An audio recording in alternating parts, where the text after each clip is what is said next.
This is the Crystal Chronicles, your Dissidia Final Fantasy Opera Omnia podcast, with Kreese, Mino, and Mark, bringing you all your Defo news and talk. Welcome to Season 4, the LDBT era. Now let's start the show.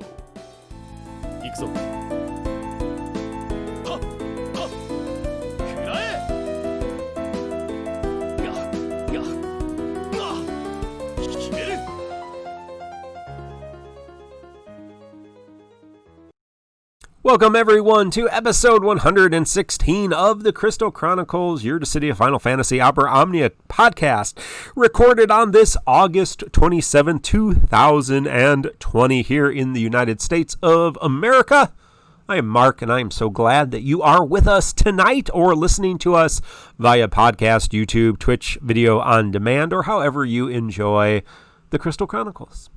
It's wonderful to be you. Thank you, all of you, for the subs. Igor for the sub there at the last minute. The hype train is still ongoing. Always appreciate the pre-show hype train. But thank you, everybody who's live with us. We do record on Thursday nights here in the U.S., 8 p.m. Central Daylight Time. Well, I'm not just by myself. I'm joined by my co-hosts three. First, you know her and love her. Her name is Arrow Lai. Arrow, how are you doing today? Doing fantastic. Very sad that the maintenance happened yesterday, but yeah, that kind of messed up my schedule plans for, last night and today. So there you go. But I'm feeling good, and I will be doing a lot this weekend with the game, but I also got to go volunteer at the food pantry tomorrow. It's good work. It's good work. Volunteer, play some Crystal Chronicles, catch up on Defo. It's a good day. Hey! We also got Kreese with us tonight. Kreese, how are you doing tonight? I am doing okay. The hurricanes have not impacted me too bad. I feel terrible for everyone who has been devastated by them going through my area. I luckily am not one of them. So I am doing well, all things considered. And you know him, you love him. He is the infallible, the ineffable, the something or other. Spell good. Unretired. Unretired. Mino, how are you doing tonight? Hey, Mark. First of all, I want to thank a lot of people sent me kind words during my hiatus, and for good reason, because I forgot that I took my hiatus right after I was talking about remember there was a depressing intro, remember? But yeah. Yes. I mean, I think that's related, but I wanted to say that the main reason for my absence was that there's another DFF00 streamer known as Zeno, if you guys know him. We had a bet, and basically I said if he streamed for the week, I would hop on the podcast. And then, week after week passed, and I think I was gone for like 4 weeks or something. And then just this week, I just had to say enough is enough.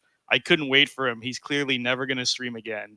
Yeah. And I can't fall to that level. I just can't be that irresponsible and despicable. So I had to hop on for one last time. And as Kreese said, I'm announcing my retirement today. I think Arrow is going to take my place from now on.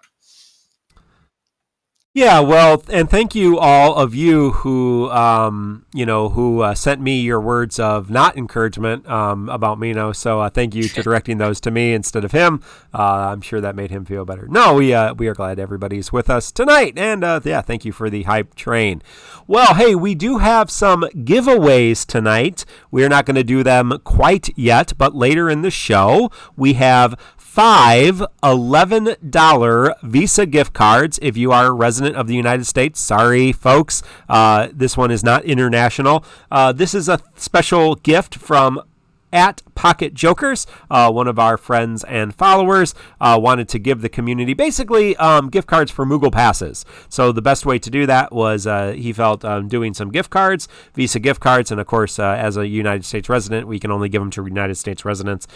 Maybe someday that will be different, and we do have some other ways around that in the future. But so we are going to give away 5 gift cards tonight on Tonight's Show Live. Again, if you're listening later, we will do some fun things later. But to get these gift cards, you need to be a follower. If you are a subscriber, you will have an extra chance, basically an extra ticket to win one of these gift cards. And at the prompted time, you will have to do ! Raffle.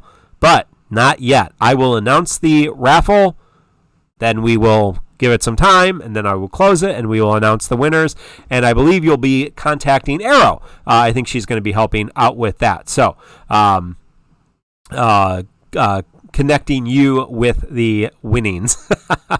So they are $11, so you can use them for 2 Moogle passes, or go buy some White Claw. That's what the kids drink. That's what I've been told. So whatever you want to do with it. But we thought it would be fun if it was Moogle Pass theme, and that is 2 months of your standard Moogle Pass. So look forward to that later on in tonight's show giveaway. Let all your friends and family know. Giveaway.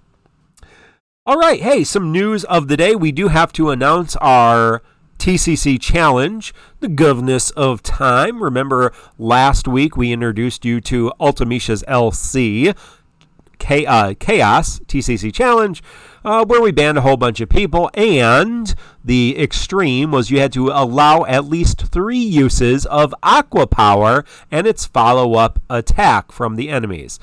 No friend, and only Spirit Moogle or Chocobo summon. So, congratulations to all of you, which there are many. There's only a handful who did the regular TCC challenge, but quite a few who did the Extreme Challenge. So, congratulations. We will announce the Desch challenge. It's already been announced, but we'll share it again later on today, and look forward to potentially other challenges in the near future.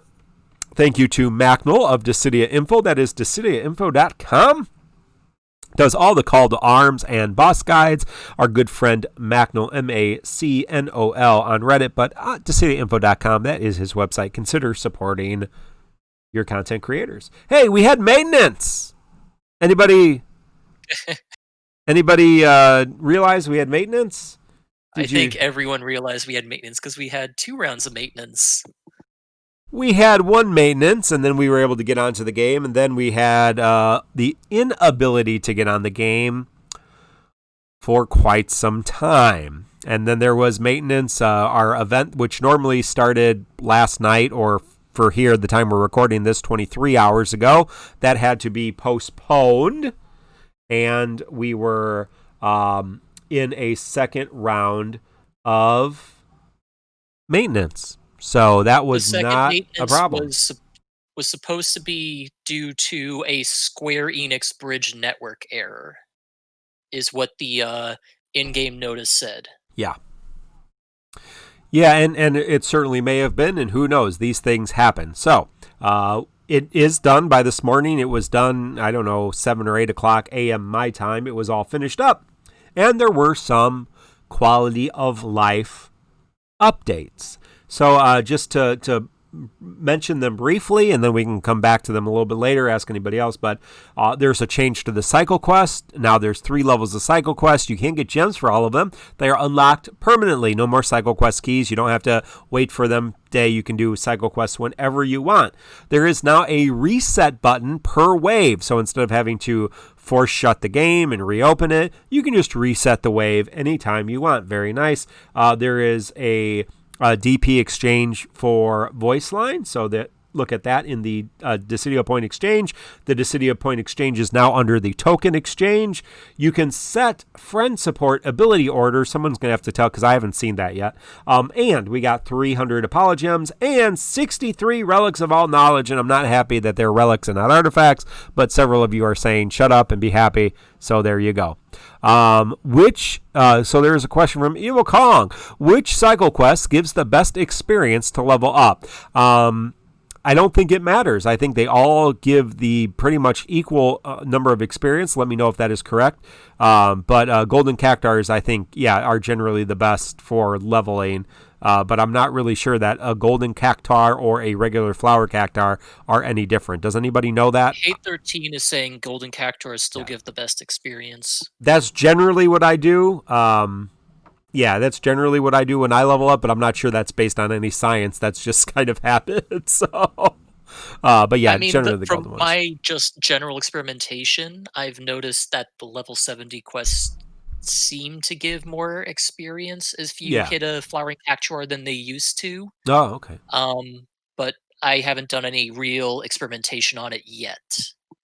Yeah. All right.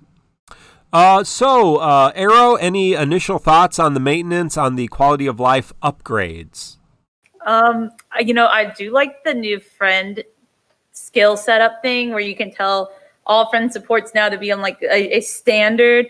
Thank goodness there will no longer be any like weird button placements for General Leo's skill 2 when you summon grind. It's always going to be in the same spot. So, No more. Explain to me how that works. How do I make that happen? You go in the options somewhere. I forget exactly. But yeah, I believe it's in the it. options menu now as one of the choices. And thank God for it. I'm so glad no more mismatched skills on my characters that I bring. I don't care if you want to set your characters up weird on your own, but I don't want you on my friend support. Mental Arrow. Huh? Can you phrase that? Can't call other people's choices weird. That's mean. I can call them weird all I want. You got your own play weird setup. styles. Hey, it's totally cool. But I don't want it on my friend support. Give me just a very standard layout and I'm good to go. So I did find it because I hadn't seen it before. So if you go to settings, so if you're dumb like me and you didn't know where it was, if you go to settings, there's an over arrow. I have it on the screen right now. And then under battle settings, there's continuous burst mode, background music, continuous summoning, background music, and then support ability order, A or B. So pattern A is brave attack, HP attack, initially acquired ability acquired at level crystal 20, so skill 1, skill 2, EX, AA, LD, burst. Pattern B is skill 1, skill 2, EX, LD, burst, brave, HP, additional ability. I kind of like pattern 2. I don't know about you guys, but interesting. So yeah, that's pattern A, pattern B. So you can set that to however you would like. And yeah, if you are, if your personal characters are a little different, then it doesn't matter because however you have your friends set up, it is fine. So there you go. Interesting. Yeah, A is normal, B is weird. Well, that's so if you're going to be like that, I like B. B is amazing. B is for the win. Yeah. Another thing I did not add to that list, but is also in this, is that you can move around your brave HP attack when you're editing your ability list now. I did notice that. Yeah. So when you go into that's the post show. When you go into your ability order, now I'll do that here for Squall. Yeah, you now have the option to move brave and HP attack. So now I just moved them. Yeah, that's actually fantastic. Now they're at the bottom. In the anniversary in JP when they got their level 80s, and we get 2 more buttons on the menu. And I thought I would have to wait that long, but I am so glad it came early because I never use Brave Plus on certain characters, especially like Squall or something. I always have to scroll down, but no, I am so happy that came early. That's such a great quality of life change. So do you like to put your Brave and HP attacks in different places, or? I like to put the Brave as my last attack now because for characters I never touch that. Well, I mean, of course it varies from character to character, but a lot of the LD and burst characters who have a ton of skills, I like all the skills I'm going to use in the burst right there on the front page because I'm not going to use Brave Plus in a burst. Hey, shout out to our friend Zeno at TXB Gaming. Check out TXB Gaming on Twitch and YouTube. He's in the chat, Mino, if you needed to say something to him. He'll listen back. He'll hear the message. Yeah, so any other thoughts on maintenance? Any other thoughts on maintenance? Okay. Now. Hey, well, there are some costumes. And we always like to tell you to buy costumes. Support the game. Buy costumes. There's Onion Knight. His ice. Costumes, guys. Don't listen to Mark. Yeah, buy the costumes. There's Vaan's costume, which is very good. He puts on clothes, which is much better. I mean, some characters it's good if they have less clothes, but Vaan is good for him to have a little bit more clothes. And there's Locke's costume, his traditional garb. And Gabranth, perhaps the greatest of all costumes that we've ever received. Gabranth, he gets a new costume because he's a new character. And his, just like Arnea, he gets a helmetless costume. Now, his actual costume doesn't change at all. He just takes his helmet off. And apparently, I don't know if it's been fixed yet, but apparently his voice lines change. So he talks with a normal voice, or Bosch's voice, as opposed to Gabranth's kind of Batman-esque kind of voice, right? So he doesn't have the voice modulation without his helmet. So I know Mino got that one. I have not gotten that one yet because I actually like their helmets because that's kind of the defining feature of the judges. So I'm not really sure that I want the non-helmeted version. But I really like his character model in the game. But I've not seen one without the helmet yet. So Mino, it's a great costume. You really like it? Very upset. First of all, I don't know why, but this is the laziest costume. It's just Bosch's face with an afro.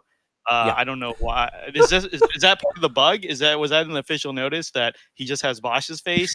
Because you do know the lore, right? They're twin brothers, no. Bosch and Gabranth. First of all, that's spoilers. Spoilers. It's revealed a few hours into the game. And second of all, no, because Bosch has a scar, and it's true. Not Bosch does not. It's true. And also, Gabranth has an afro. It looks like. I don't care. I think it's supposed to be like Balthier's slick back hair, but it fucking looks like an afro. It looks terrible. Let's consult the text. There's no beard on the Gabranth outfit. I don't know. I don't know. He just looks like a dad to me, like somebody's dad who LARPs or something. I'm not a fan. So Bosch can I also fucking say clearly has a scar. Clearly has a scar. That this costume was going to be like, what's the bug? Is the bug that like only the head is different and the body armor is the same? Because the bug is the voice modulation isn't off. Okay, so even worse. So it's a costume that's 90% the same, but I bought it so that I can take off that Darth Vader filter, and that's not even working right now. Yep. So I'm not sure why I dropped $37. Square, please make this. I would rather you shut the game down for another day and fix this right away than whatever you have planned, because this is a top priority fix.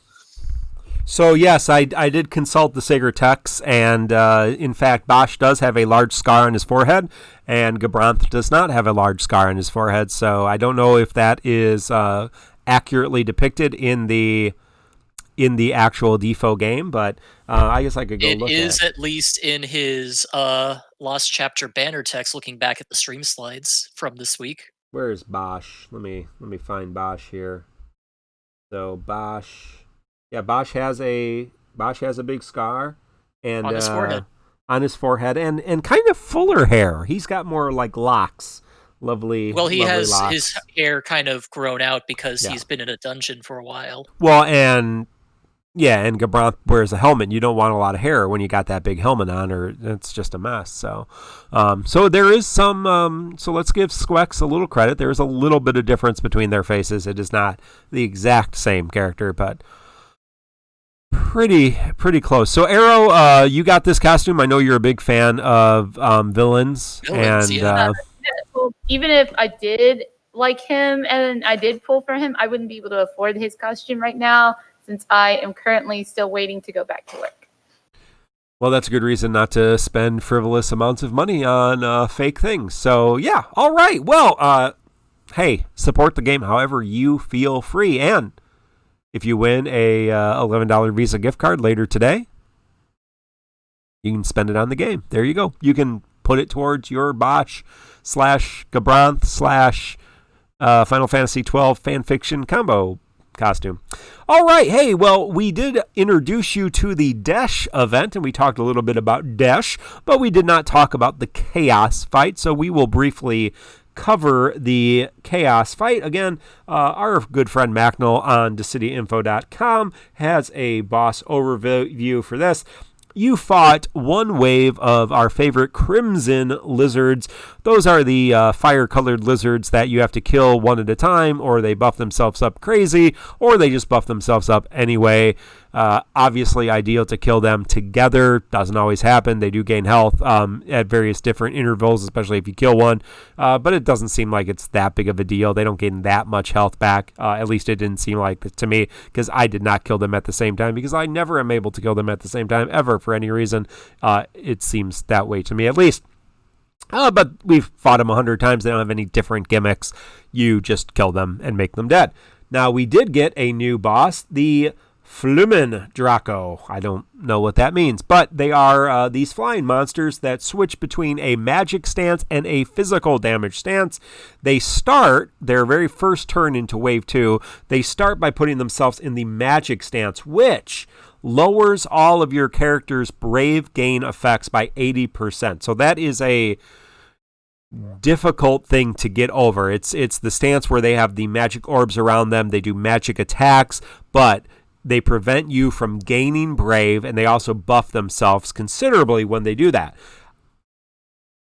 Given 3 turns, they will then convert to the physical stance, which cleanses all their debuffs and gives them extra defense. So the magic stance is more of an offensive stance.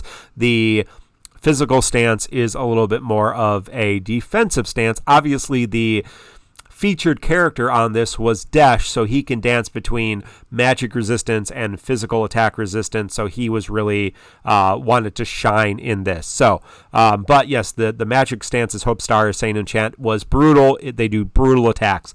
The best way in just normal chaos to beat this fight was to summon before the second wave, right as you were going to kill the lizards, and to delay the hell out of these. They're wyverns, or what kind of monster are they? I don't know. They're whatever kind of dragons, Dracos. To basically delay the hell out of them, paralyze them to death. Obviously, Shantoto with her paralyze is real nice. There's tons of paralyze. Desch has the paralyze mechanic as well. So you could paralyze them, you can delay them, you can delete their turns, and they never are able to act. They're never able to buff themselves. That's really the simplest, easiest way to do it. You can even do that in the challenge quest if you had Shantoto or you had Desch, and we're pretty lucky with his kind of random paralysis. So, yeah, so there you go. Arrow, any thoughts on the fight? I know you did the TCC challenge, but we'll talk about that in a little bit. I did not actually do the challenge yet because I couldn't get a non. You did the challenge? I did do the challenge quest, like not the TCC challenge though. But the challenge quest isn't too bad. I used Onion, Toto, and Desch. I love him, by the way. He's amazing. I have also done a non-synergy run using my Leon Cater Aphmau team that managed to get through again. Yeah. But really the main thing I would recommend if you're actually going to have to deal with the mechanics pretty head on is you're going to need some sort of brave reduction, somebody from like Hope or using Porum or using, some sort of tank that can like Snow. I don't know, you need Aphmau. You just need something. Like Leon also helps, but gosh, good luck carrying his damage. You're going to need some big boy guns to go with that. But it's not too bad of a fight as long as you respect what it's doing. If you don't, you're going to get hit in that. The Magia stance won't kill you. It'll be the Physica Dragon Tornado move. That always killed me when I was doing non-synergy runs till I just gave up and tried Leon. Very nice. Hey, Kreese, did you have any experience with this fight? I destroyed it with a synergy team. Nice. I did get Shantoto BT while polling for Desch kit, so I just stomped it with Desch, Shantoto, Ultimisia. Yeah, I don't have much to say beyond that. When you run with full synergy LDBT, fights get very easy. So that's what my experience is with this fight. I need to go back to running non-synergy teams for the base chaos because I'm starting to lose a feel for how these fights actually function with when you're not running full synergy. Because I was doing that until I got to the Shantoto LD 2-week synergy, and then I stopped doing it. So I need to break that habit. Yeah, I have been kind of doing the same thing in terms of basically taking the challenge quest team into the regular chaos, which seems kind of silly because why am I, doing the challenge quest twice when I could bring random other people and probably do it a lot easier. So, But yeah, that synergy makes a big difference. Yeah. Mino, did you get Desch? And you've been using Desch, I believe, right? No, I skipped on Desch. Oh, you skipped on Desch. Screw Desch. Yeah. Who cares? I don't have much to offer on the Desch fight because, as you know, I've quit the game for about a month now. Yeah. But if I had played it, I would say that just like the theme here seems to be DPS check every fucking fight. It seems like every fight I do now is deal with the mechanics until they're at 50% health, and then when they get that final boost, don't let them get turns anymore. I've been checking, and every chaos since LDBT, that seems to be the thing. From the cannons to the fucking colorless queen to Desch's fight, even to the current chapter one that I just beat, it is deal with the mechanics until 50% and then burn them through. And then from what I've seen on Discord, that seems like what everyone's doing. They're either bringing Ultimecia or Shantoto to this CQ, and they're letting them hit the 50%. Then they're mass spamming paralyzes, summons, bursts, and Ultimecia cycles so that they never get another turn again. So I think the lesson here, well, first of all, I said this back when Squall came out. DPS is king. Anyone who says flat DPS is useless is dumb because you're skipping half the fight if you have the DPS. And the second thing is they clearly don't want you to deal with these fights, and they want you to bring synergy characters to power through it. The only other way I have seen people beating Chaoses in this era is Aphmau, Amidatelion, Arciela. Don't let them get a turn. But the theme has been strong, which is once they hit 50%, they're going to one-shot your team with recasts. Don't let them get a turn. Yes, Aphmau. I also hate Vaan with all my heart, and we'll talk about Vaan LDBT in a little bit. But I pulled him because I like him in Defo. I've always liked his. Yeah, we'll get to Vaan soon.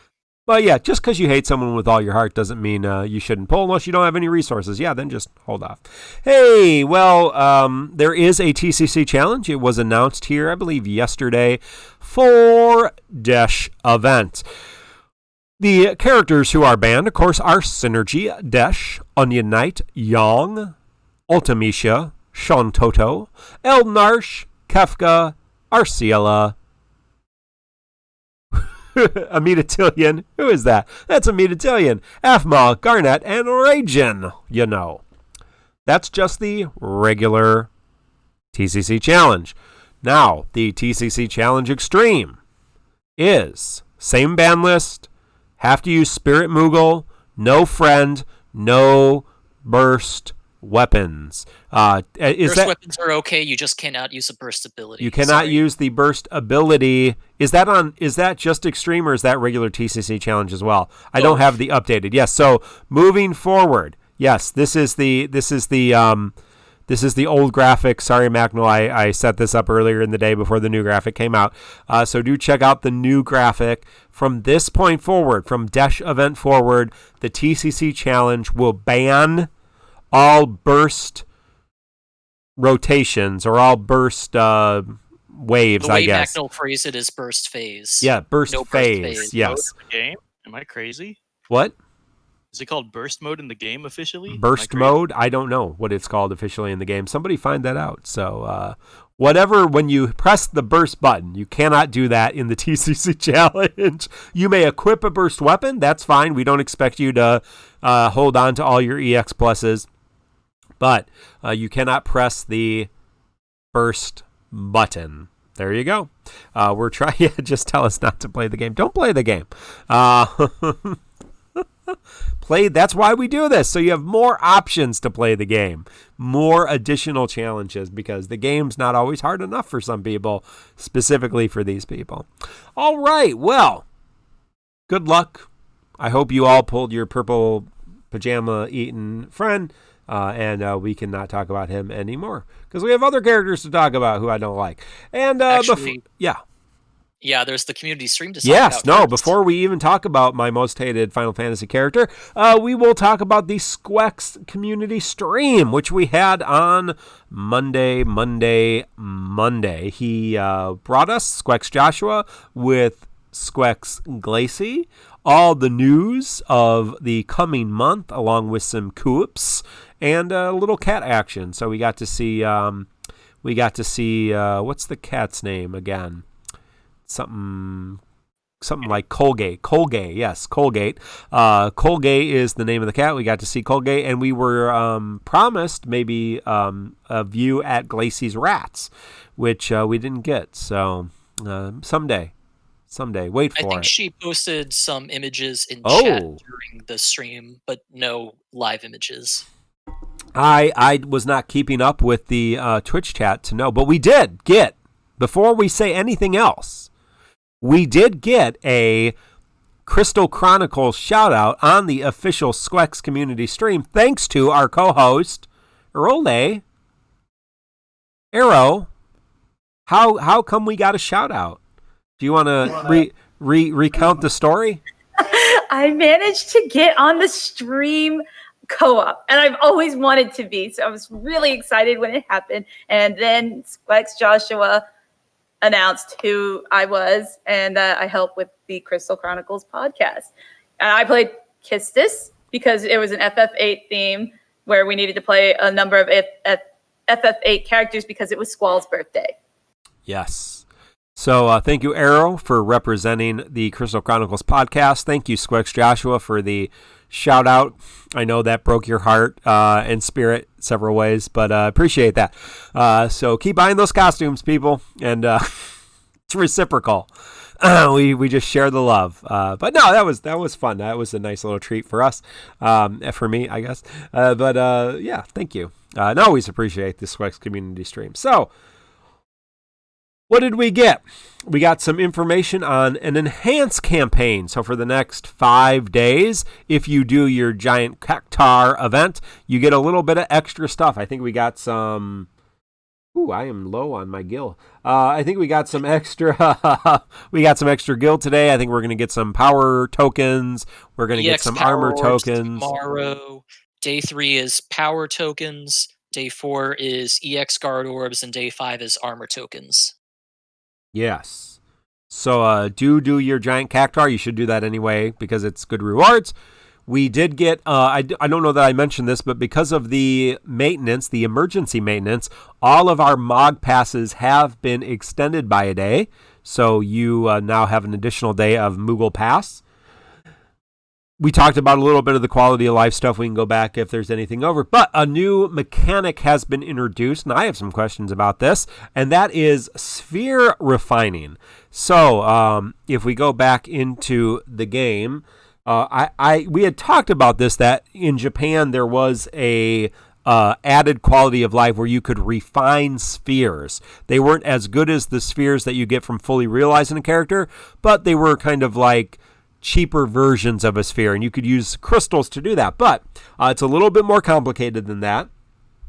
First of all, you have to go into our co-op, our current co-op, and this will be ongoing with various different co-ops. And you see there is a crystal refinery. So as you do those co-ops, you get crystals, these special shards, sphere shards, and you can use those sphere shards with crystal shards to make various different types of orbs, and the orbs are all based on, so here's Lena's orb, and Waka's orb, Balthier's orb, Locke's orb, Vaan's orb, and Gabranth's orb. So they're a little less potent than the actual orbs, I believe, correct? Can someone confirm They're that? They're about 40% potency, I think. So they're not as good. They do take the highest level, the 2 highest level of crystal orbs to use, crystal shards, to use. But you also have to use these orb shards, and they're tied to the events. So I believe, correct me if I'm wrong, at the end of 2 weeks, how many ever orb shards or sphere shards, these things right here, that I'm circling right here, how many ever of those sphere shards you get will be reduced to 0 at the next event. It's just like tokens. They reset with every event. So it is a use them or lose them. And if you want these particular orbs, it's not like there's not just like a general sphere shop. You can only get spheres for the characters that are in the events. So that's what it looks like to me today. Anybody else have any information on the podcast? Kreese, do you know anything more about this? Not yet, no. That is absolutely correct. The spheres are event to event, and just like many other things, it's weaker versions of the synergy characters featured. Nice try, Square Enix. I'm not running more co-ops for shit-ass spheres. I already don't use the strong spheres. I'm not farming these weak spheres. Good try, though. I'm not putting more time in this game. You almost got me. Yeah, I am nearly broke on the gill. But yeah, so this is not something like I had in my head for some reason, and I don't know why, that it was more like there was an open sphere shop and you could just kind of make generic generic spheres whenever you wanted. But no, it's tied to events. It is limited, so you really need to think, okay, do I want some of these spheres?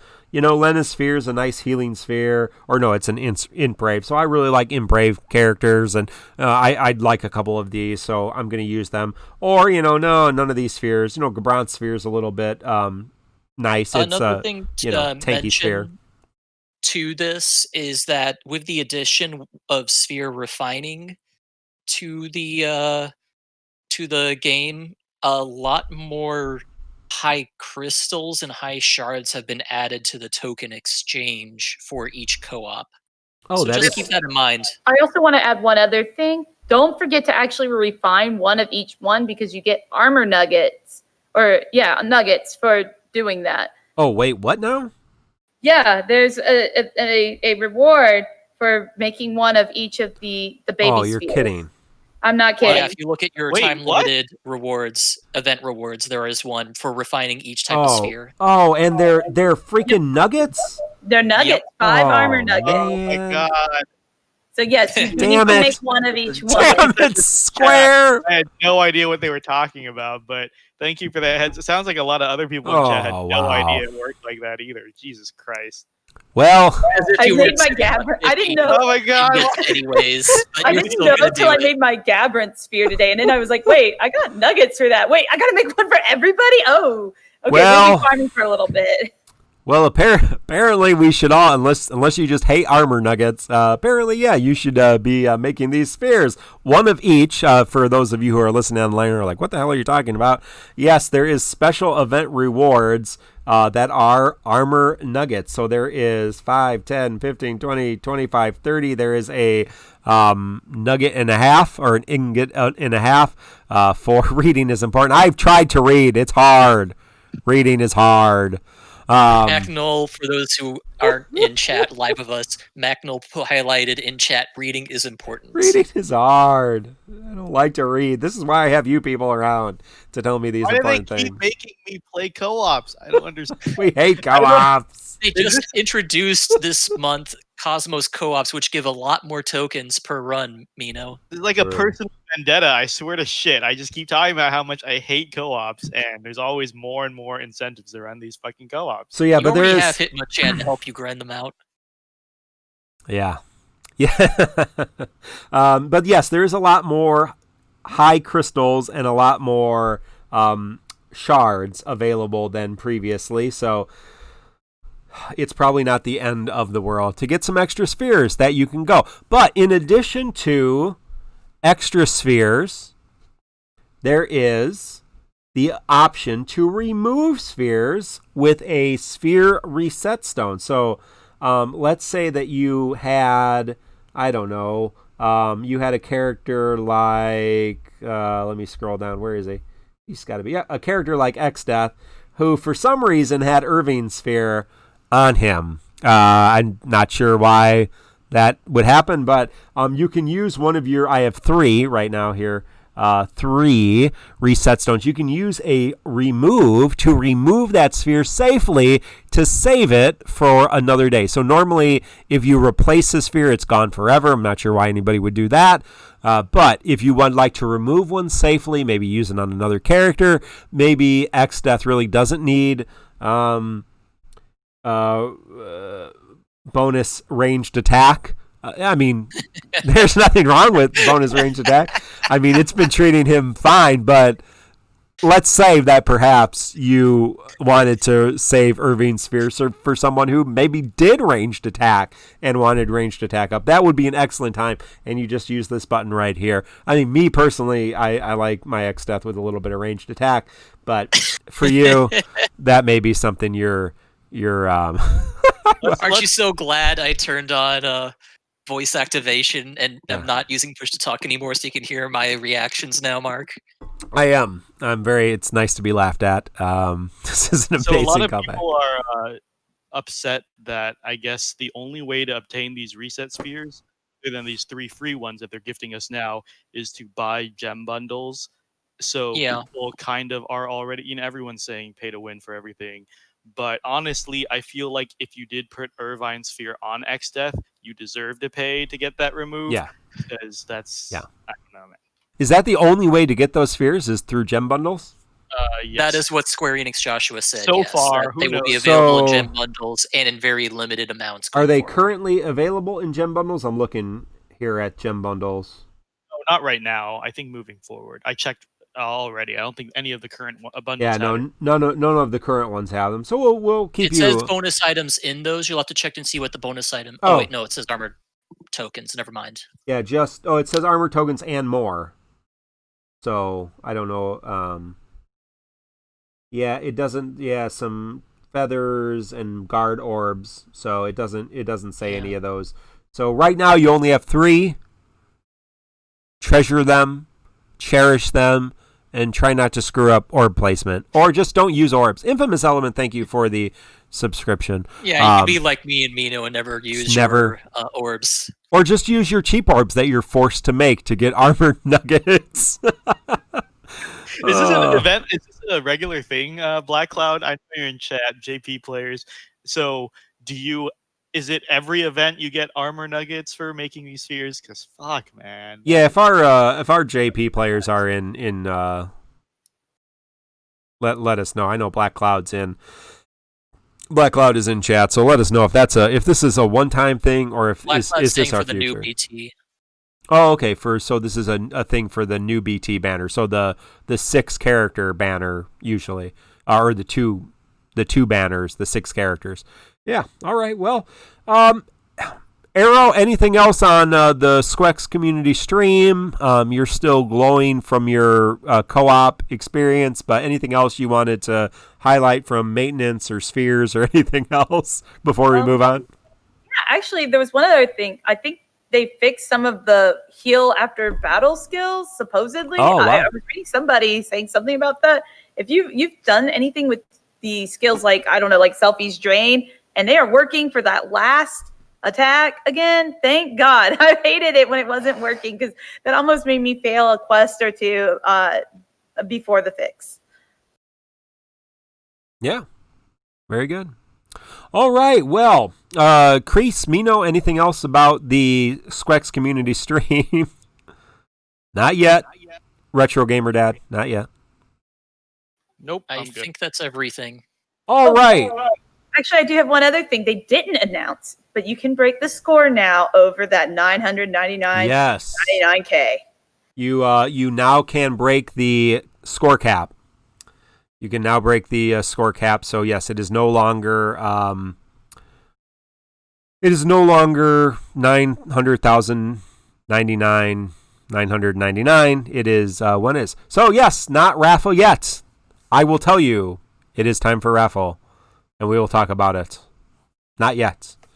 Probably in host discussion area. If you're following the outline, we are in the Act 2, Chapter 10 area. So, all right. Well, we do have a new chapter. That is Act 2, Chapter 10, Across the Skies. We're not going to spoil anything about the chapter because I haven't played it very truthfully. I haven't started the chapter either. Spoil it. DFFOO spoilers anyways. If you're playing DFFOO, you're spoiling all the FF games for yourself anyway. I was actually shocked. Like somebody said in the earlier chapter, they're not even beating around the bush anymore. They're just telling you who died right off the bat. Who lived, who died, who tells your story. Here, they just listed like a dozen people who've died in their own games. So like, let's discuss it. All right. Well, I haven't played it, so I don't have anything to discuss besides Final Fantasy 12. Across the stairs. All right. Well, before we get into the story, Don't you mean across the skies? Yes, I do. across this wherever. We have some new things, and one of those new things is Vaan. He is apparently the protagonist of Final Fantasy XII, not in my mind, but in some people's minds. He got a limited weapon and a burst weapon. Kreese, would you walk us through what those two weapons do for him? Sure. So Vaan, again, standard go for all the LDBT characters we've seen so far. No rework. Instead, just the LD and BT weapons. So first, LD, what is it? It is basic ability, Earth Interruption. He gets 3 uses of it. It's an AoE Brave plus AoE HP attack. Does split damage. The big thing with it, and it's non-elemental. The big thing with it that it does give him is it gives him a new buff called Mist for 3 turns.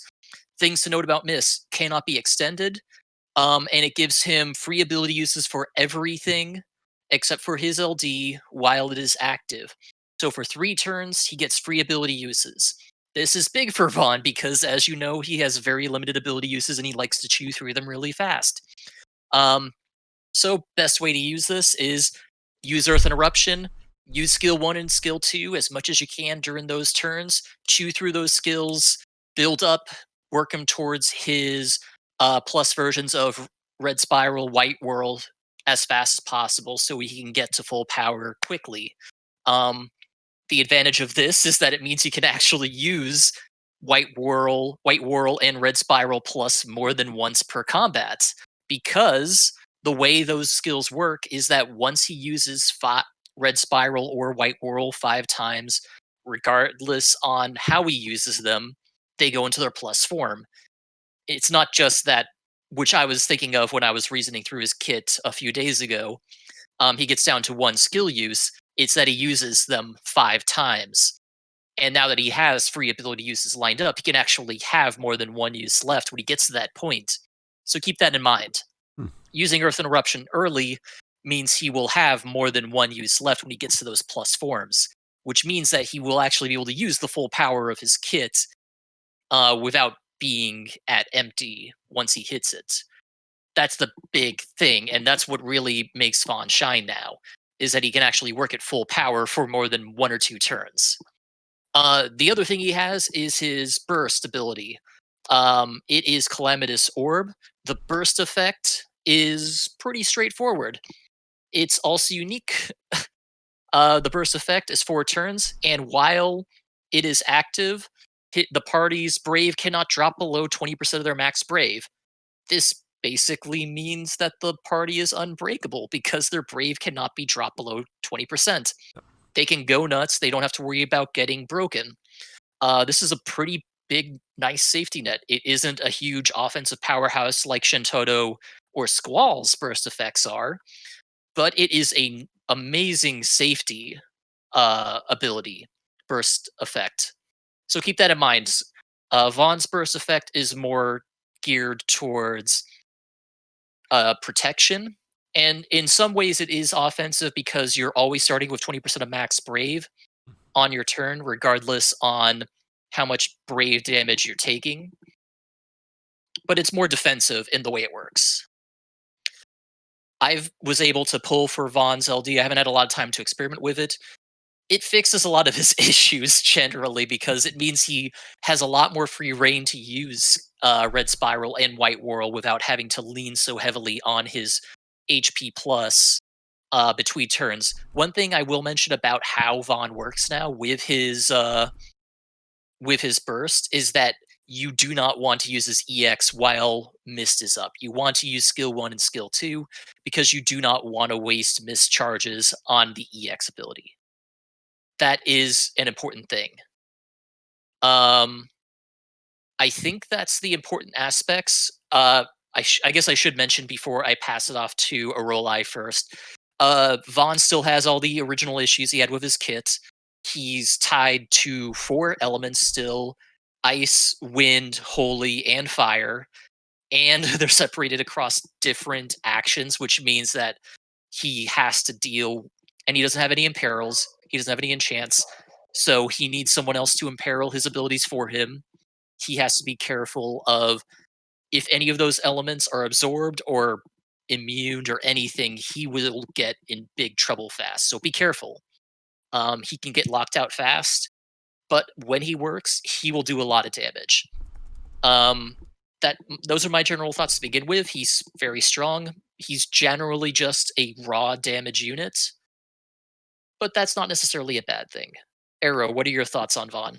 Well, before I get to that, somebody did ask, Retro Gamer Dad, can Mist be extended? No, unfortunately, it cannot. That would be real nice if it could. It would be really nice if we could, but no, it cannot be extended in any way. All right, so first things first, I pulled for Vaan LD. I've been very excited for it. I got in 35K, got Waka EX along the way. Very happy about that because I wanted Waka, but whiffed back on Diablo's banner. So, yeah, so what to say? He's very strong. I don't need to rely on the HP++ as much anymore. I did build Vaan, by the way, back in the when it was released in the EX Plus era. It was on the Bosch banner, right? Yeah, yeah. He was pretty good, but you definitely had to lean a lot heavier on the HP++ back in the day, and it was a really good HP++, and you could build whole teams around it. But that's not acceptable really anymore with the way Chaos has been going. So the LD addresses that. So you can sometimes still use the HP++ before you get into the final wave and you want to start going more heavily with your damage. But otherwise, you're not going to use it much anymore. So the burst, I do want to mention, like anyone with multi HP dumps are going to love this burst effect because they will always regenerate back to 20% of their max brave. So somebody like Prompto, the soon to be coming in return of Sid, are going to love it. For example, Gabranth, or not Gabranth, but Gabranth will like it because he has multiple HP dumps. Or even Garland, who just, would be an excellent pair to go with somebody like Vaan with his defense down and speed down. He also will benefit greatly when he uses his EX ability, for example. He will get to go back to 20% of his max brave.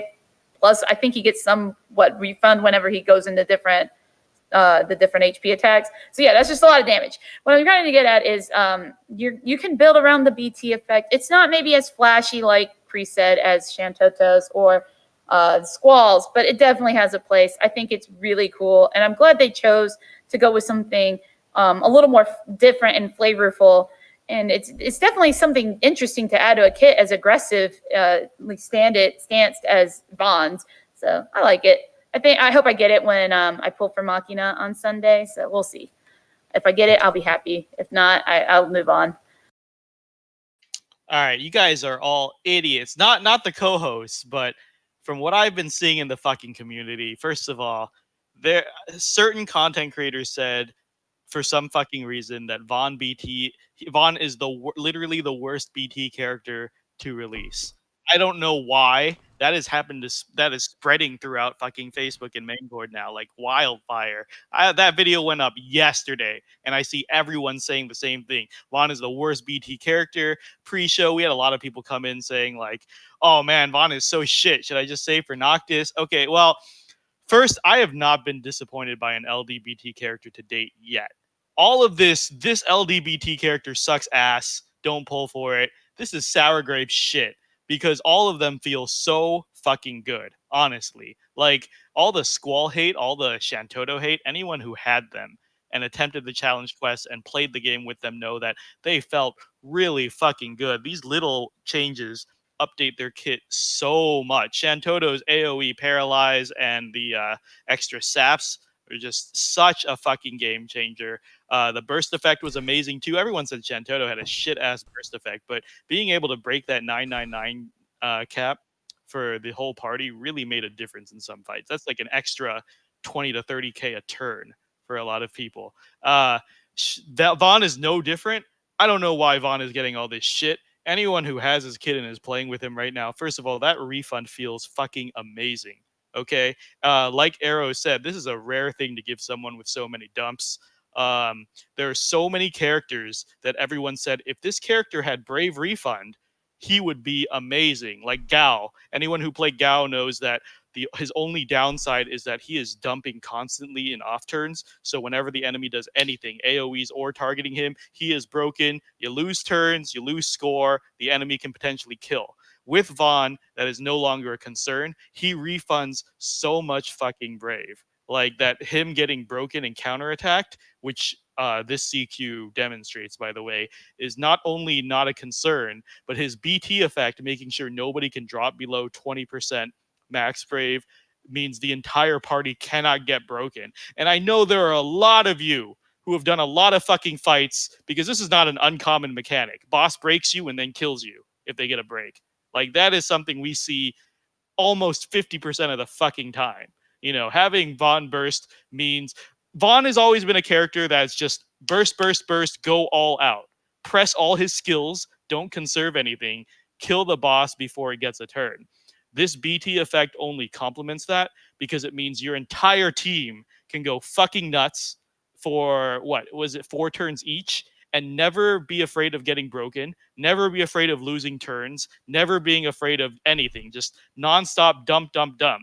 And of course, every character coming this month benefits hugely from that, because you got Machina with the follow-up attacks, you got Sid with the follow-up attacks, even Gabranth has multiple dumps. Every one of these people, you had Garland from last time, you have Noctis coming up. There's just so many characters that really, really benefit from this. This is an amazing BT effect. I think people who think this is a bad BT effect are shitty players who rely on synergy and never did a TCC challenge. Like, not being Rem's able coming to up fall, too. no, Rem's What? coming back, and she'll be able to move people so they can take more turns while that affects up. Yeah, seriously, not being able to drop below 20% fucking max brave. Guys, not only is max brave the easiest thing to fucking buff in this game, but it works defensively, it works offensively, Yeah. and there are just so many goddamn fucking characters who can do it. And a lot of the meta characters coming up that everyone's raving about are people with enemy phase turns. Like, what character can't use it? Emperor's coming up, Yeah. right? Its traps will benefit from that hugely.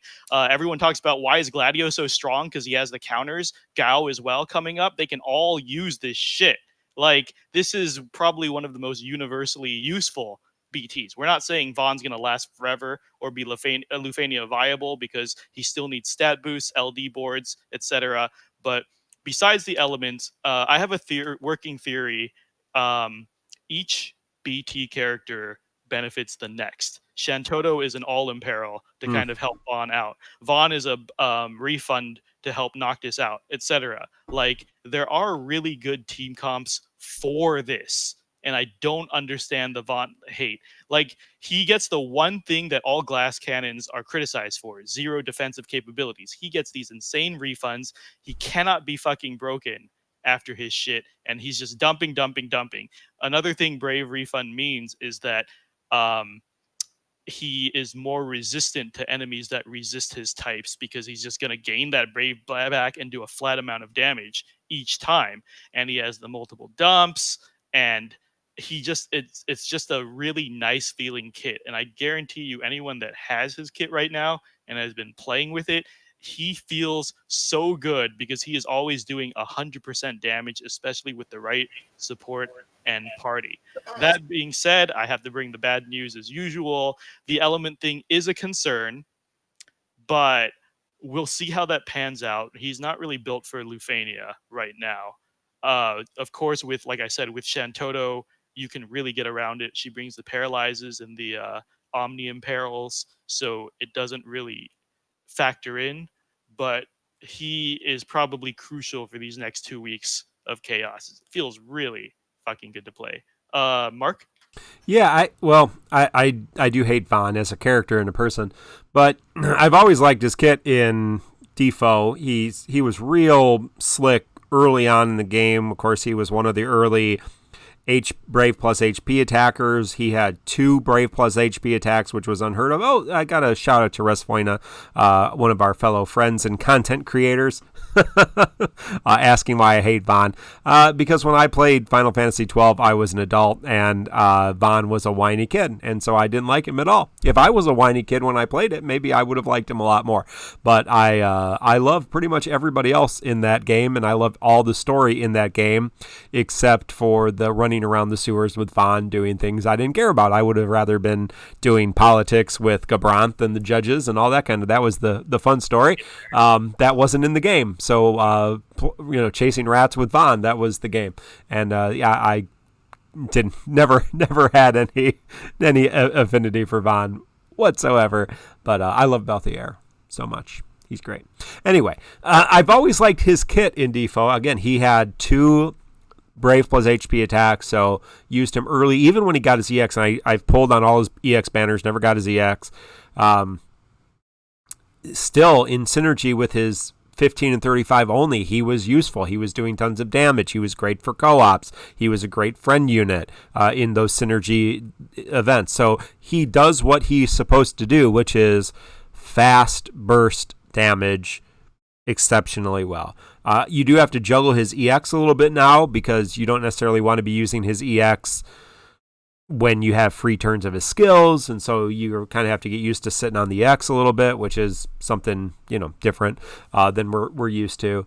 But yeah, they were talking a little bit in chat earlier about the offensive capability of his burst effect. And again, the burst effect's only 4 turns, but if you have a character with a ton of HP dumps, that character's never going to go to 0 brave. They're going to constantly be doing damage. So that's a big deal. I mean, it's something you wouldn't necessarily think about, but if you stop and think, oh, my character can never get below 20% brave, and here I have a character who's doing constant HP dumps with a EX or LD or whatever, that character, or even a burst, and well, you can't do another burst, but an LD definitely.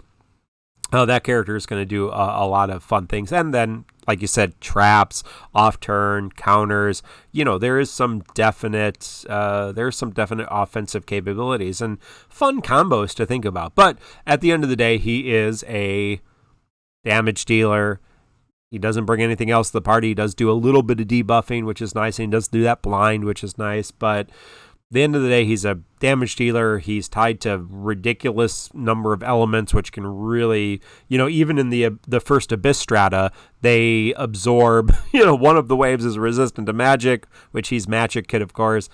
Even though you need a red sword user, one of the waves is resistant to magic, and one of the waves absorbs ice and holy. So, you're not bringing Vaan to that fight, even though he would be really good as a red sword user. Yeah, good thinking there, SQEX. Anyway, we'll talk about that in a little bit. But at the end of the day, yeah, he does what he's supposed to do.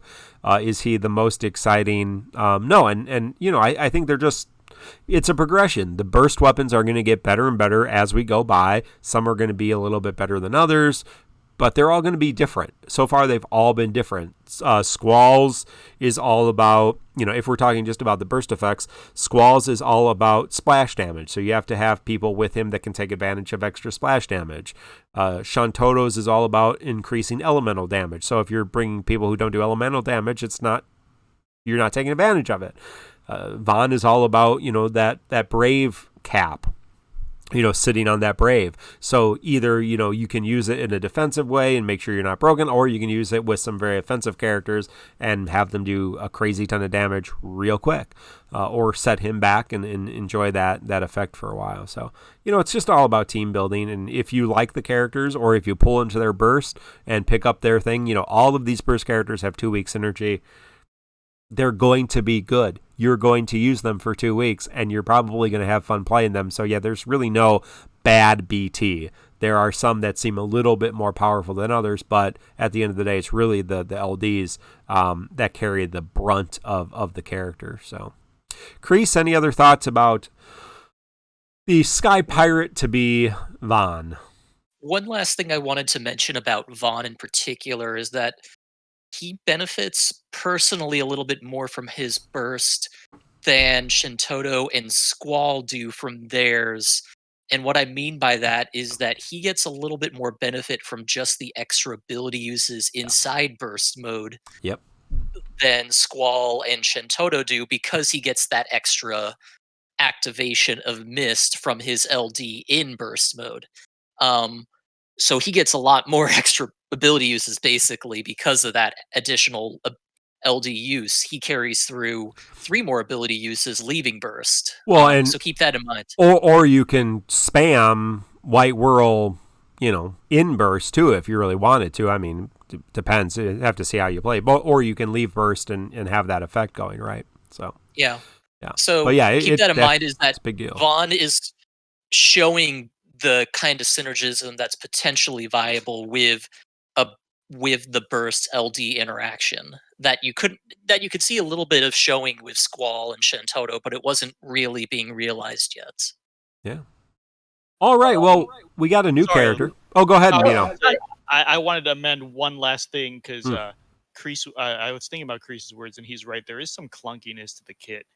I do not like that it discourages the EX use. It feels really disjointed because I tried playing around it and using the LD right when you use right after the EX, but the EX will always come up and interrupt it. So there's no getting around having to ignore the EX. And I guess if you really want to do like AoE splash damage, you could opt to use the EX, but it just feels really bad losing out on a free skill use. So 100%, unless you're supposed to use the AA in that rotation, which also feels wrong, the kit does not seem to flow super well. It's not it's a little clunky. Yeah, it's not as tight as it was. Yeah. I too want to say one final thing. Brave Refund, I feel, is one of the most underrated mechanics in DFFOO.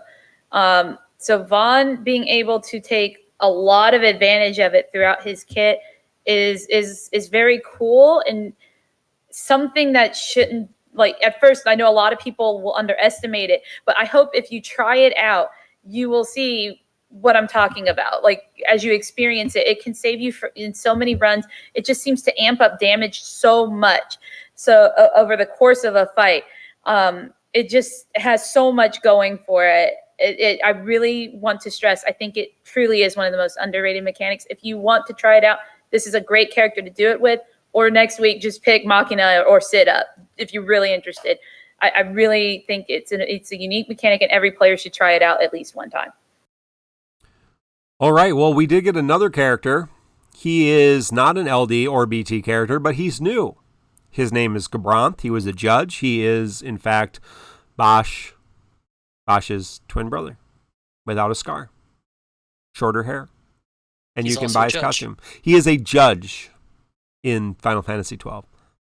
Yeah. So, tell us about Gabranth. What's he do? He has swords. Okay. He hits things with them.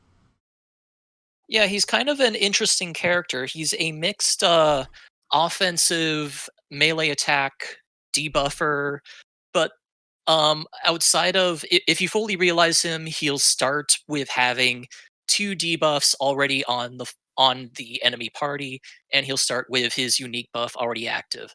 However, the way his mechanics work is that it's a little more complicated than he applies his debuffs to the enemy party.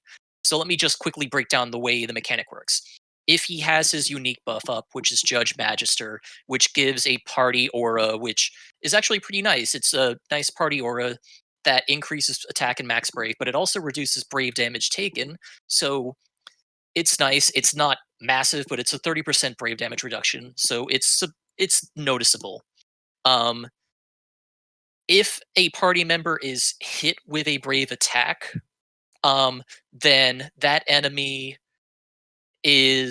or it's a brave or HP attack, sorry, then they get inflicted at the end of their turn with 2 unique debuffs called Criminal's Mark and Judgment.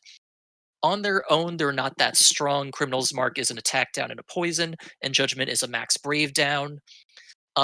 However, Criminal's Mark gets upgraded to Outlaw's Brand if that enemy has at least 4 debuffs on it to Outlaw's Brand. Yeah, Outlaw's Brand, along with being a stronger attack down and a stronger poison, increases HP damage taken by 10%. So Gabranth is all about applying Criminal's Mark to the enemy, getting the debuff count up to 4 so that the enemy is taking more HP damage, and then letting himself and his allies exploit that mechanic. That makes sense? Makes Hopefully perfect that sense. does. Okay, so the way Gabranth works is that his first skill, Circle of Judgment, is an AoE Brave plus single target HP attack. That's how he maintains his Judge Magister buff most of the time. In addition, if he targets an enemy, if he's hitting an enemy that already has his Criminal Mark or Outlaw's Brand debuff up, he's able to apply an attack down and defense down generic debuff to that enemy, which allows him to get to that 4 debuff count on his own, which is good for getting to that Outlaw's Brand effect, which he wants to hit. His second ability is called Guilt, which is a Brave gain followed by Brave plus HP single target attack that also deals some splash damage. Now here's the kicker. If he targets an enemy that's already afflicted by Outlaw's Brand, then it becomes a break-unbreak skill, or it becomes a guaranteed break skill and will unbreak if the target's already broken, and increases the splash damage to 50%. So this becomes a very powerful single target unbreak break skill and deals good AoE damage in a multi-target situation. His EX ability is Quickening, which is it's basically a powerful version of Garland's single target attack. It's a single target attack that deals multiple HP dumps. If the target is afflicted with Outlaw's Brand, it also does the unbreak rebreak thing. It also deals HP splash damage. He has the Brave gain after each HP dump. And it will also refresh his Judge Magister stack.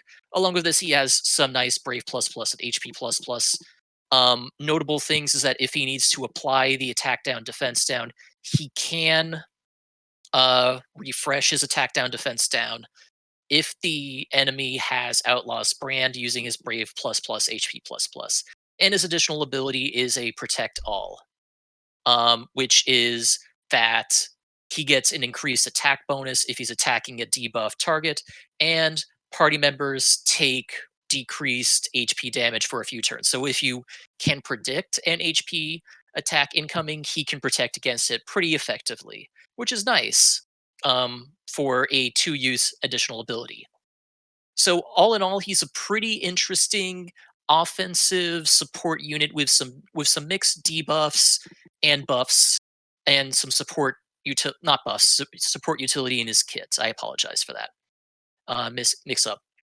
He does some nice splash damage. The downside of that splash damage is that it is tied to him getting that debuff count up. And that's kind of where the kicker is. He's tied to being able to apply the debuffs. So you either need to pair him with someone else who can apply debuffs, or you need to make sure the enemies are not immune to attack down, defense down. So keep that in mind. If enemies are immune to attack down, defense down, Gabranth will not be able to get his debuffs up on his himself, and he'll need to rely on someone else to help him out. Those are the big things there. He can't work without that. If he's working, though, then he becomes a unbreak break machine, and as we all know from Vayne and Lightning and other unbreak break machines, the delay can build up over time and become very dangerous. So he's very good in those situations. He does some nice HP splash damage thanks to his skill 2 and EX. He does very nice increased HP damage for the whole party thanks to the Outlaw's Brand. He has some nice defensive utility thanks to the Brave reduction and the HP damage reduction if you can time it correctly and the HP damage is predictable. So all in all, he's a very strong character. And everyone's going to say, but he doesn't have an LD. I don't think that really matters. He was built with only EX plus in mind, and if you build him fully, he will work. Just keep that in mind. I have not finished. I got his full kit this morning. I have not finished building him yet, so I can't speak to him in a practical sense yet. But he seems to be very strong. I'll let Arrow speak first. She's not going to build him, but I'll let her talk to her thoughts on it before we pass it over to Mino. So Arrow? So to me, Gabranth is like what Freya was in Cosmos. Yeah, this character's coming out at, quite a different time, but he's definitely built with his EX Plus in mind, and he's supposed to compete with LD characters. This is kind of like what I feel like a lot of the last EX Plus characters are supposed to do.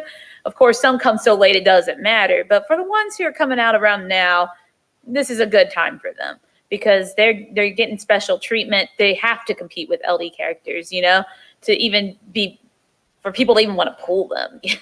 So with that said, I think he's a very interesting character. I have heard he's made it into Lufania in certain circumstances, as long as, he can build, play around the orb mechanics and everything. And I think that says something, because that tells you how good these debuffs are and how good the break re-break mechanic, of course, is. And he's very easy to build, into a team, because he only has 2 frame buffs of his own, and that's easy. You can make him have elemental enchantments. You can give him all kinds of generic buffs, and he'll benefit from them. I like characters like that. I always say that, but just to clarify, he only has a single frame buff of his own. Oh, single frame. My bad. I thought it was two frame debuffs and 2 generic debuffs. Well, there you go. So just even 1 framed buff, that's so easy to build around. So you can have a field day with that. And the fact that he has the 2 frame buffs means, of course, everybody keeps mentioning it, he works with Amidatelion. So that's a big deal. You can pair him up with other debuffers, of course, like Zidane or Kistis or any other number of special cool debuffers. If you pair him with Amidatelion, you cannot use his generic debuffs, and you cannot bring a third person with debuffs. So, I mean, just beware of that. But you will give an enemy 6 frame debuffs. If that interests you, this might be your character for you. So, something to think about. That's pretty much my first impression thoughts on him. I think he's cool. And if you think you have a place in your roster for him, hey, you might wind up with Vaan LDBT on the way there. So that's not a bad thing to have either. I guess it's my turn. Gabranth. Look, I think at this rate, you're either someone who tries to do challenge quests or you don't. And really, no, you guys laugh, but seriously, this is the player base is split into 2 now. You're either trying to do challenge quests or you don't. If you do challenge quests, of course, people like Gabranth and Desch are going to have lower value, because technically it has been proven every Chaos till Lufania can be done with the stupid ass combination of like Eald'narche, Amidatelion, Aphmau, Arciela. Like, seriously, if you're not doing challenge quests, you don't need to pull. You don't need to keep fucking asking if this character is good, because if you just want to fucking cruise through until Lufania, you already have the tools. But if you do challenge quests, you obviously know synergy is king. So that being said, put that aside. I wasn't on last week, but Desch is an amazing fucking character. He's so good at so many fucking things. He has all those paralyzes, the heals, the 80% damage reduction, as long with the DPS, and the Enchant Imperil Amplifier damage that only Kryl had up to this point. So he has literally everything. If you bring him along to all these future chaoses, he is crushing it. This chaos isn't even hard with Desch. 80% Brave mitigation, you're not even afraid of their mechanics. Gabranth is the same fucking thing. He does so many things so well. The best way I can describe him is he's a version of Comlanot that works. Comlanot was designed as a defensive debuffer who was encouraged to do a little off-tanking and take hits. So Comlanot, he had this amazing fucking 90% total magic attack reduction. So if it's a magic attack, he is reducing it by 90%. The problem is the enemy had to hit him, and it was only 1 turn. Gabranth's mechanic is very similar, except, much better and not shitty. So his defensive debuffs activate when anyone in the party is hit, and it lasts for 6 fucking turns. And it's much better because it's an overall Brave reduction. Of course, the trade-off is lesser, but he has this huge 80% Brave poison. He's got Vane's re-break mechanics. He does a lot of things. He's got the splash damage.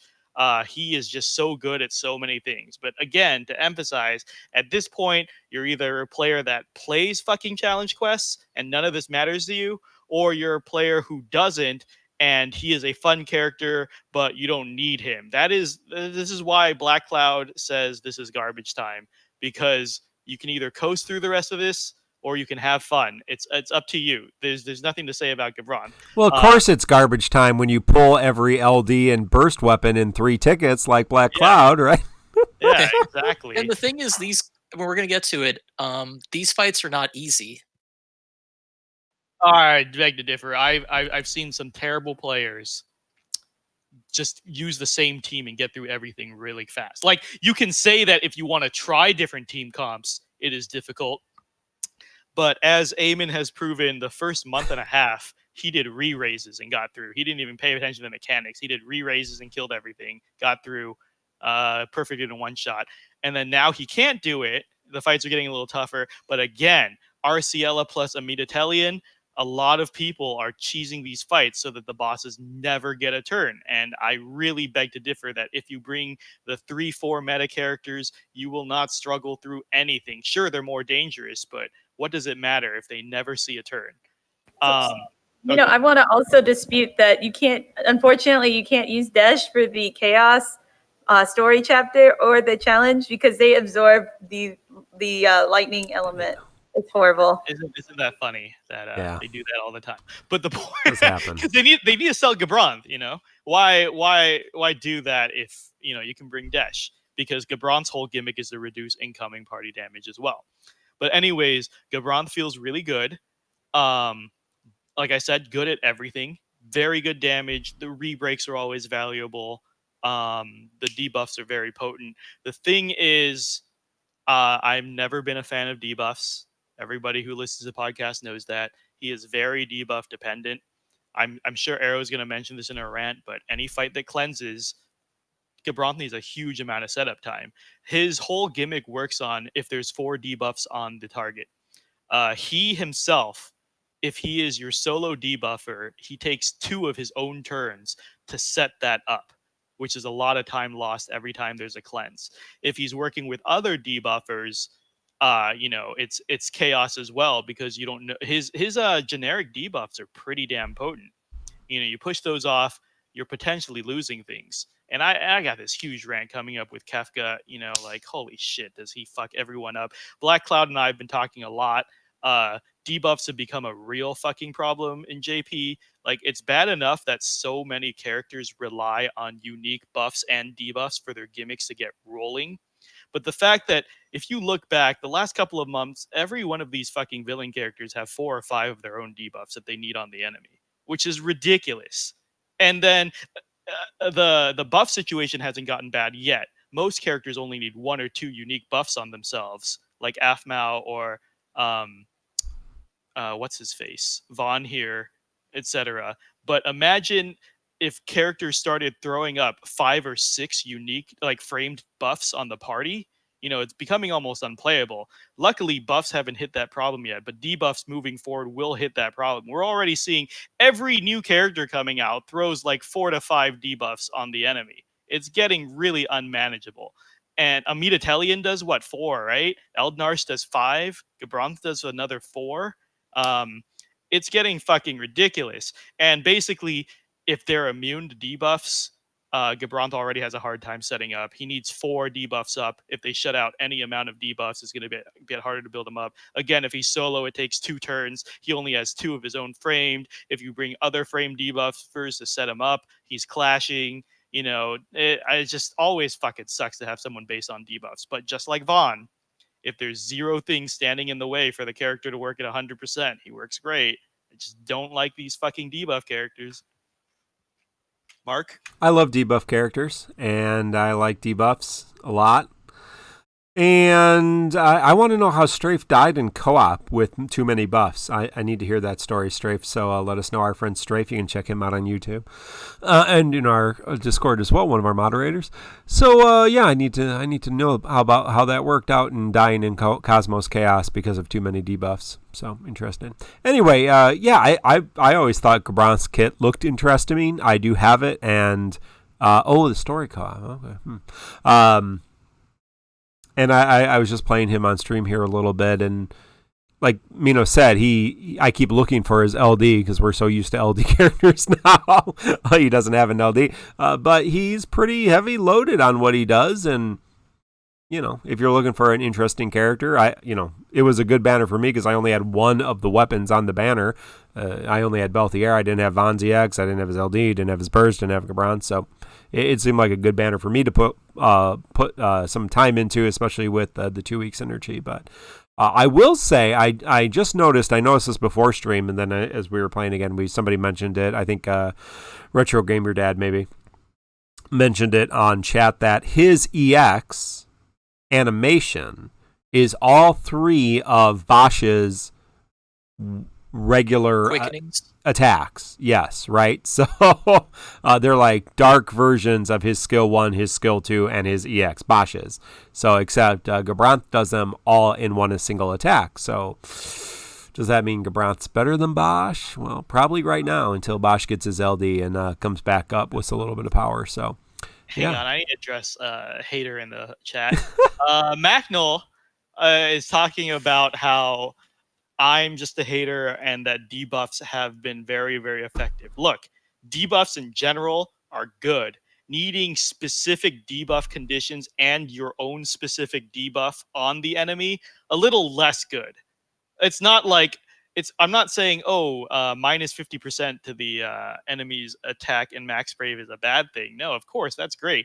Debuffs shut down the opponent. Like everyone's talking about Kefka because I made that comparison. If you want Kefka as a solo debuffer, all of its debuffs are very strong. It's not like Kefka needs a certain fucking debuff on the enemy to do his entire kit.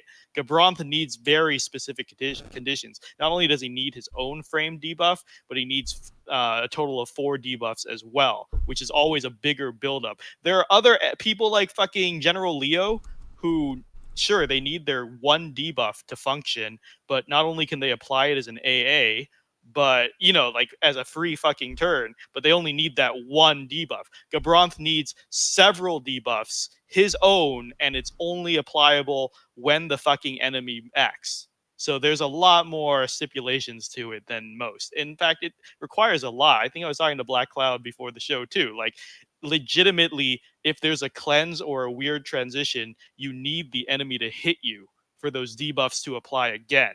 And then you need those debuffs for Gabranth to apply his own debuffs. So there's a lot of specific steps you need to take before Gabranth can set himself up. But sorry, Mark, back to you. I was just hoping someone in the chat was Strategic Insomniac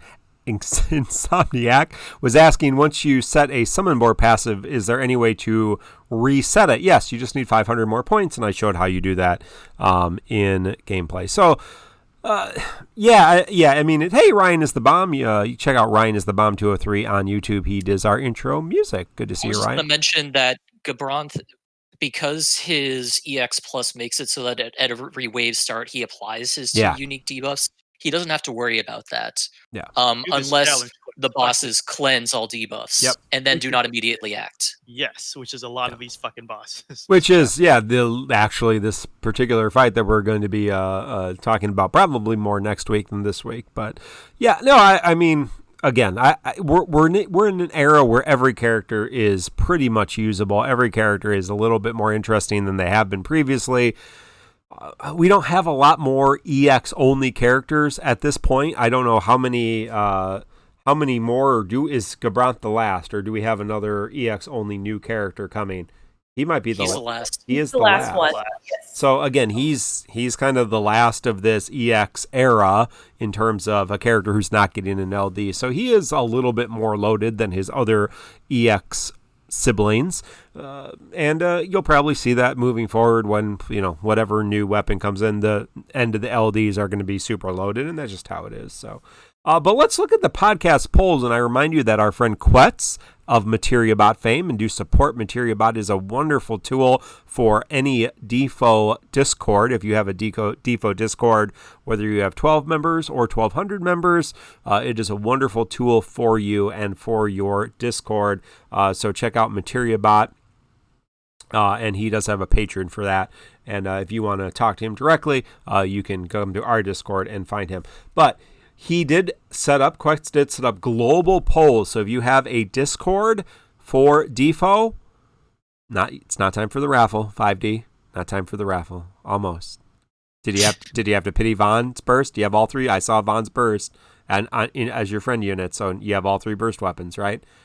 Keep you updated. 5D's spending all of his gems to get all those burst weapons. It's a noble calling. Anyway, he has a lot more gems than any of us, so it's okay.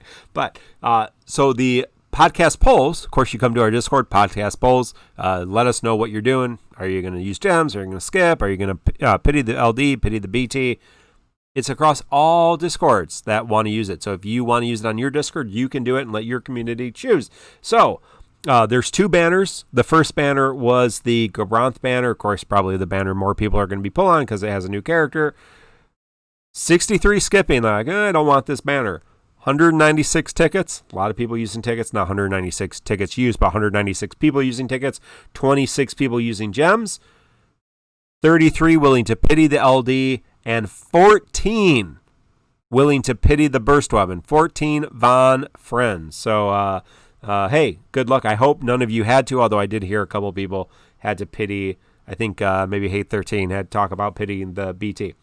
On the other banner, of course, it's a different story. A lot of reruns. Of course, not a new character. 235 skipping, 45 using tickets. I used 13 tickets, why not? 4 using gems, 4 willing to pity the LD on this banner, and 1 willing to pity the BT on this banner. Maybe you really liked Waka and Locke or Lena and you didn't get them before. So, 5D PZ is saying, I got 7 Vaan LDs while pitying his PT. Well, Ouch. that's lucky in one sense, because I only got 1 Vaan LD, but I stopped after 30,000 gems. So yeah, well, thank you again, Quetz. That's with a Q, Quetz, Quetzalma, actually, on Discord. He is the creator and sustainer of the Materia Bot, so go support him on Patreon. And thank you, Quetz, for those global podcast polls. And if you have a Discord, consider adding Materia Bot and adding those podcast polls. And it's real easy. Real easy. If I can do it, I don't do it. Quetz does it for us. But if I potentially could do it, so could you. There you go. All right. We have... I guess we could talk about this story. I haven't played it. It's based on Final Fantasy 12. Mino, did you have any... Arrow and Mino have played it. Did you have anything you wanted to say about the story? Arrow? I have not ever played all the way through FF12, but I actually really like this chapter. I don't want to spoil it too bad because I know we haven't had a lot of time to really like go through it. So, but I like the new dungeon. You know, you got a new background. You got a lot of new monsters. That's what I've heard, yeah. We got to fight new monster designs, like new boss designs. It's really great for that. Not so good on the labyrinth with those stairs. I kind of got lost here and there.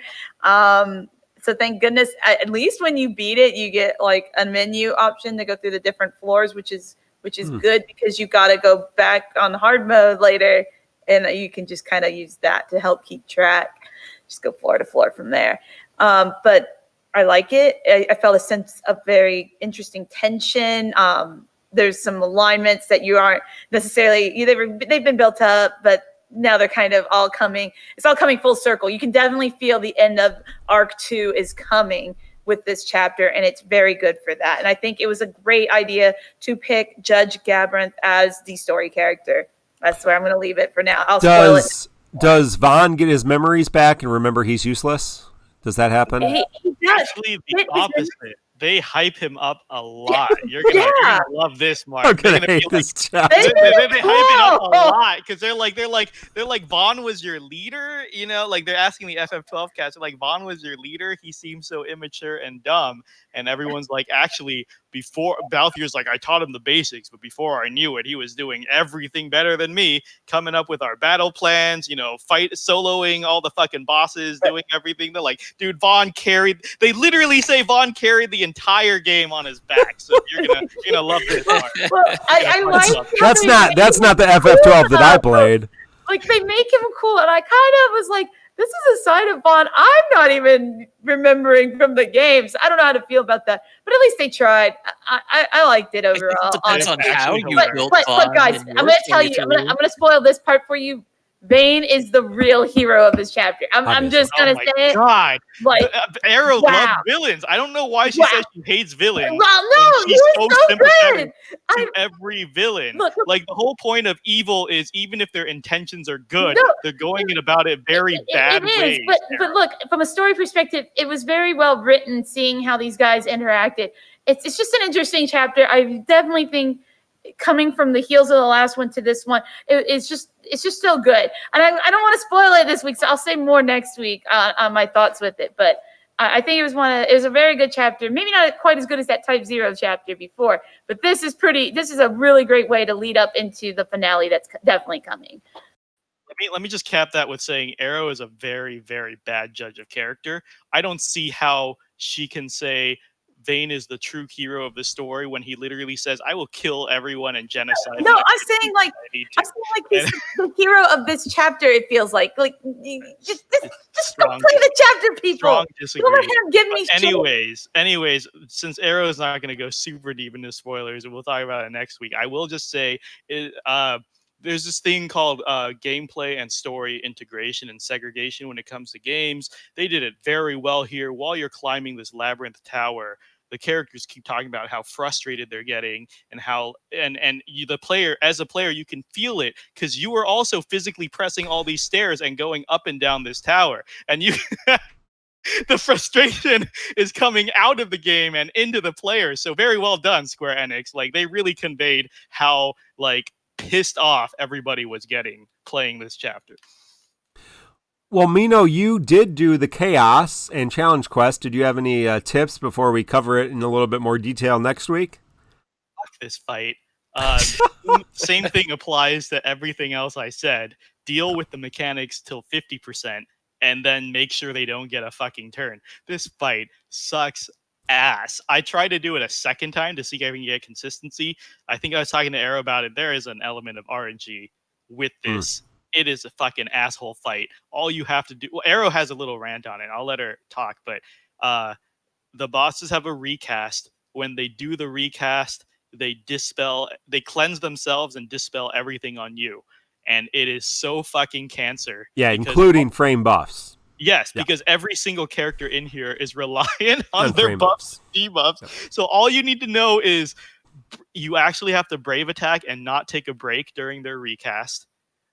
Eat the hits, and then re-ramp up everything again from the beginning once they do it. So it's a fight where they give you all ramp-up characters and tell you to keep fucking doing it over and over again. It's a real shit fucking fight. But Arrow, you have a lot to say on this. Okay, so I did do this challenge quest, and I'm going to tell you, it is bullshit. I can't stress this enough. It is bullshit. Actually, they give you some pretty good boosted characters, but because of that, they said, fuck it. We're going to just we're going to screw you over in every way possible with these boosted characters. And yeah, I'm even going to include Locke as a decent boosted character for this. Like, in theory, yeah, he's actually pretty good. But here's what they do. They have that dispel thing, but it's not just that. It's that stupid debuff that they inflict, the Arger or whatever it's called. And then sometimes they'll inflict it on just one guy. That's good for you. But when they inflict it on two different guys, it becomes hell. You might as well reset if they decide to do that. And you haven't killed one of them yet. Because you can't rely on blind RNG enough. I tried. But the only way to really get through this without Gabranth is you've got to basically use Waka in its place. He's a pretty good character. But dude, all that cleansing and all that debuff and buff removal just kills him throughout the fight. And oh my God, it's just horrible. I hated it. And I had to reset this fight like a gazillion times to finally get Augur to just go on Waka like both times, like before I got the first guy killed. Once you've killed one of them, yes, you can kill one of them without the other one raging. Then you've won the fight. It's getting that first one killed that's the worst. I want to say I really fucking hope Macnol gets to this fight and suffers, because he's still been talking shit in chat this whole time, by the way. and like this fight will show you. It's so funny because we always talk about how events are built to showcase the synergy, but this fight shows you the weaknesses of every single synergy character. I think we've discussed this with Black Cloud and other JP players. The ideal team comp for this fight is Vaan, Gabranth, and Lena. That is considered the best three easily. Because, you know, Lena's the only healer. First of all, Lena's whole thing is debuff immunity, right? But the bosses have a debuff that cannot be evaded. It is guaranteed and will break through her debuff immunity. So, you know, that's fucking fantastic. The other thing is the two waves. The first wave was 3 horsemen. We all remember the 3 horsemen in, what was it, Twins Chaos? They were originally in a chapter, right? Forum Lost Chapter, I believe. Forum Lost Chapter. Remember, every time they hit an HP threshold, they get debuff evasion for 3 turns? You remember these, right? 80%, 50%? Yeah, so have fun playing Gabranth, Macnol. You think you love your fucking debuff so much. See how Gabranth does when none of his debuffs stick. That's real fucking fun. And then the second wave, they cleanse every 3 turns. Have fun playing Gabranth. Tell me how much you love debuff characters when all the enemies have debuff evasion and cleanses constantly. Okay, you'll see how shit he does in an environment like that. And then, you know, Vaan gets a cool buff called Mist that gives him free turns. Oh, you know, but if they get their recast off, boom, that's gone. That's a waste of your LD and your free turns. So this fight really shows you, like, hey, fuck your ramp characters. Fuck you. You know, this is what a fucking fight. I guarantee this is the most cancer fight I've seen in the game. Yeah, I think. Something to look forward to. It's pretty awful. If you are not taking Gabranth, again, you have to have Waka. I had to character board Waka too. I was like, oh, okay, cool. I'll just play him for the co-op and maybe use him in tower. It'll be cool. Yeah, you're going to need everything, every edge you can give yourself for this fight. Take it. Don't even hold back. Like, it is like one of those fights where it's trying to showcase you need to go quick because it's Bond, you know, with this LD and everything, but they just do so much to screw over like every strategy idea you can think of. It's insane. It's just, I don't even know like why they would do this. It's just, and the only thing I can think of is, oh, we gave you 2 good of synergy characters, so here we're gonna screw them over. Everyone pity Vaan BT. I'm telling you now, that's the strategy. Get the fucking burst weapon. Giving Vaan an extra 6 turns makes a huge difference. It does, but I don't have the BT. I was going to say, you either out the BT. Yeah, do you either? Oh, okay. I didn't think either of you had it. It's awful if you don't have it, but you can do it.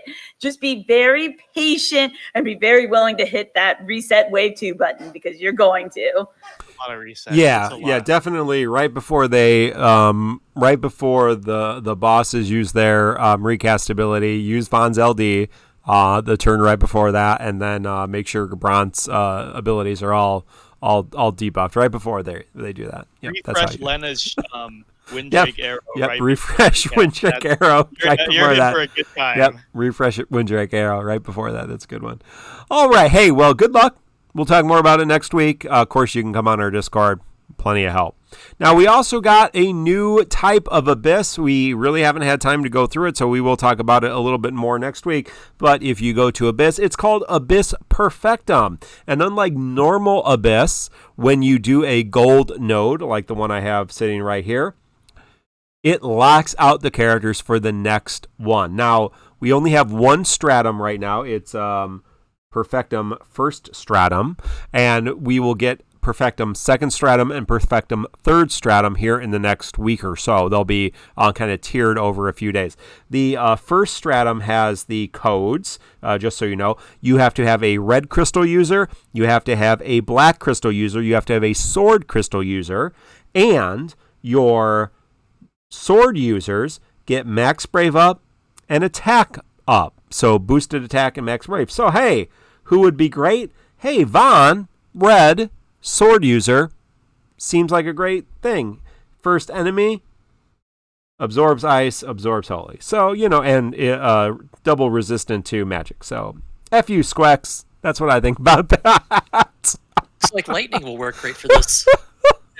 Square Enix, I keep me and Mark keep telling you, we can make you 10 times more money with our ideas. Just look, for the next Abyss, Floor, Strata, whatever. Just make them require burst weapons, and then boom, Exactly. you probably like have to bring a burst weapon. Quadrupled your profits. Have to bring Vaan LD. Yeah, like just specific trying to make you money. LDs, like, trying to make you money. Bring Vaan LD. Specific. Gabranth's costume has to be equipped. Only helmetless Gabranth is required for this one. Oh, that's awesome.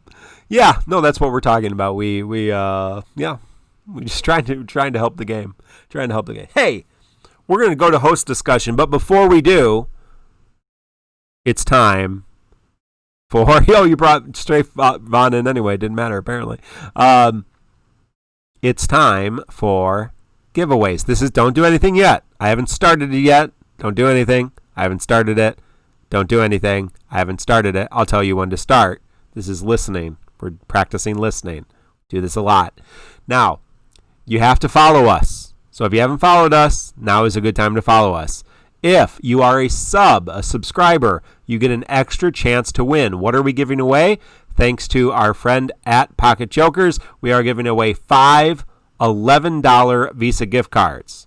5 different chances to win. $11 Visa gift cards. You have to be in the U.S. only. Don't press Raffle now. Haven't started. It's okay, kids.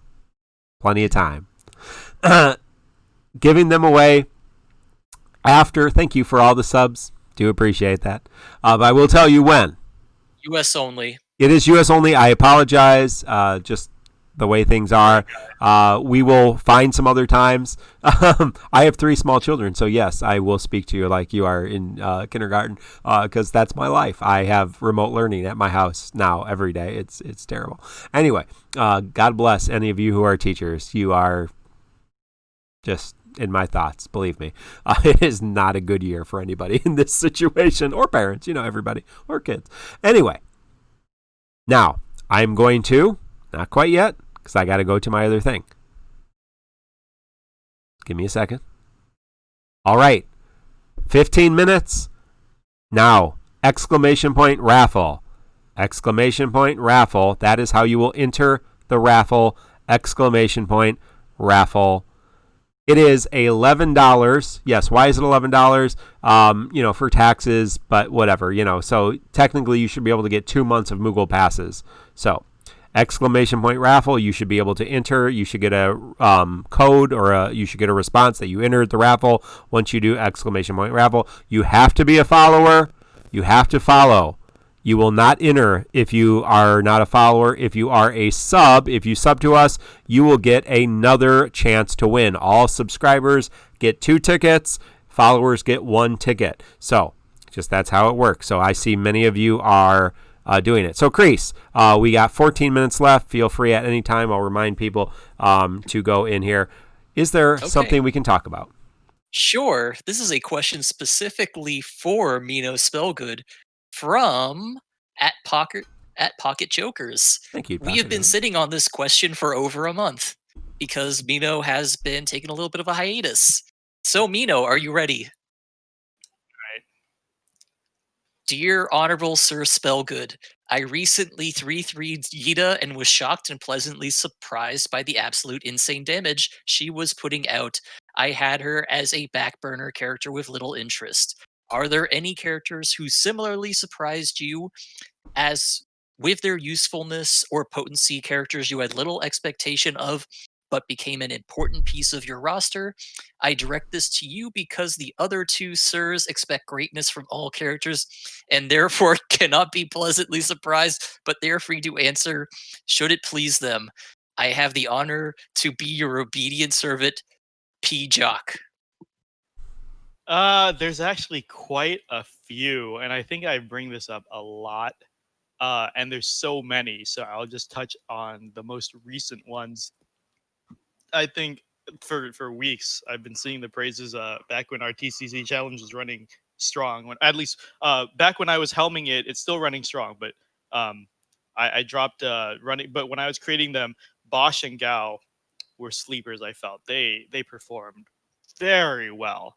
And the latest sleeper that I realized that I missed out on and was really, really good is Zidane. Zidane's the last character I think the community really slept on. Zidane is so fucking strong. I can't believe he was undersold to any community at any time. And if anyone ever fucking bitches about how Zidane never got his time to shine near the top, I will point back to this EX Plus because he put in so much work. There are half a dozen people at least who did every TCC challenge with them and beyond, like not even TCC challenge, but killing chaoses left and right with Zidane. His kit was so strong. He was so slept on. That is a character that's the last character that really pleasantly surprised me. Did you guys want to take a crack at this as well? Arrow, any surprises? I think I've talked about some before, but do you have any? Arrow. Arrow's dead. So, Mark, did you have any? Well, Zidane, I was excited about him, but I don't think people slept on Alizé, but I've been surprised by Alizé. I've really liked her gameplay. I know you hate her, but I thought she plays pretty well actually. So I don't know. Whatever. Kreese, any surprises? Surprises, I can't think of the top of my head to talk about here. All right, rapid fire questions. Okay, my last episode. Let's go. All right, hold on. Well, we get another question. Just a reminder, we have an ongoing raffle. The winners will get. Well, there's 5 chances to win. 5 $11 Visa gift cards. You have to be a follower to win. If you are a subscriber, you get an extra chance to win. All right, exclamation point raffle to enter. I know who my character is. I might want to mention. I feel like for me, I feel like Onion Knight. I know a lot of people like bumped Onion. You know, like they purpled Onion Knight, and he was really a solid character. But man, when he got those character boards on the character board release month, that dude rocked. Holy crap! I don't know what happened, but I was able to string that guy along for another 2 months after that, and he was really useful, of course, in the Desch, challenge quest. But man, that was pretty crazy to me. That means like Onion Knight stretched out a lot further than I thought he would for the kind of kit he has. But yeah, that's probably one of the most impressive characters that I've seen, and along with King maybe as a runner-up. But I knew King was probably going to be pretty good. But man, he lasted a long time too. I made him work in that Tyrant TCC challenge, and I didn't even think he would go that far. But yeah, great character. Those were definitely the biggest surprises I think for me this era. I knew like Zidane was going to be good. I already knew. I didn't know what happened there with the pooping on him, but that character's insane too. So those are probably a lot of people in chat are saying they don't remember any Zidane hate. First of all, I invite it was there was Zidane hate before I invite you to watch any content creator on Zidane. So many people said Zidane poisoned Kais's banner that it was actually a negative trait that you almost don't want to pull on Kais because Zidane was on that banner. He was called a inferior Fujin in every way. He was called, like, people said he was the only protagonist to never, ever, ever be good in DFFOO history. Like, you people have fucking amnesia brains, because you guys need to go fucking look at every shit you pull about Zidane. Nobody had anything good to say about it. It was rough. It was awful. Yeah, it was I rough. remember being so mad that week. I was like, this character has free turns, launches, amazing stacked debuffs, and people are pooping on this. What is going on? It was crazy. I don't understand what happened there. And I still don't, even now, and I think back on it. I see people use Zidane more than Kais to this day. I think they either got bored of the launch mechanic. I was going to say, Kais is really, really powerful, so yeah, don't. No, I'm not saying Zidane's a lot more fun. I'm not saying Zidane's strong. I'm saying, like, I see him more in submitted runs because either people got bored of Kais or there's other people that do Kais's job better. We also don't ban him for TCC challenges very often, so he's a great TCC challenge character. Always got to be on the lookout for good potential TCC challenge characters. So, yeah, Kreese, is there another question? We've got about 7-8 minutes. I was saving this question until the end of the month. Squeegee asks, it's been about a month now, but he said on the previous podcast to the time they posted this question, the host talked briefly about the rewards available in the daily token foray shop. We spoke specifically about the value of EX tokens and ingots. What about other items in the shop? Specifically, they remember discussion several months ago. We agreed that that 20 tickets is probably more valuable in a single Power Stone. What about now? Would we recommend tickets over other items in the shop? Are there any shop items that might hold more value for newer players? I would say, as a veteran player, or as any player, those red nuggets are probably the most valuable item in the shop, period. Beyond that, it really depends on where you are. As a veteran player, I think tickets and maybe the EX tokens are second most valuable. I'm still leaning towards EX tokens not being great value.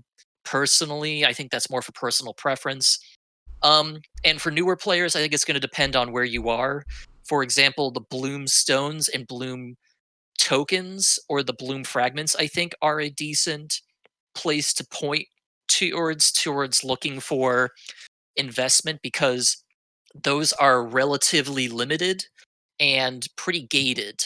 And if you're trying to bloomstone a lot of characters, you're going to find out that you're going to run out. You're going to run out fast if you're trying to bloom a lot of characters. So I would suggest, as a newer player, looking at the bloom tokens and bloom fragments as potential places to invest in, because that's something you're going to be gated by. You're going to find that high shards. I don't think the high shards are worth your daily token resources. Use Decidia points. You make sure you're clearing out the token shop. You can grind the high shards now. High crystals you can't, but Decidia points, you can get those weekly.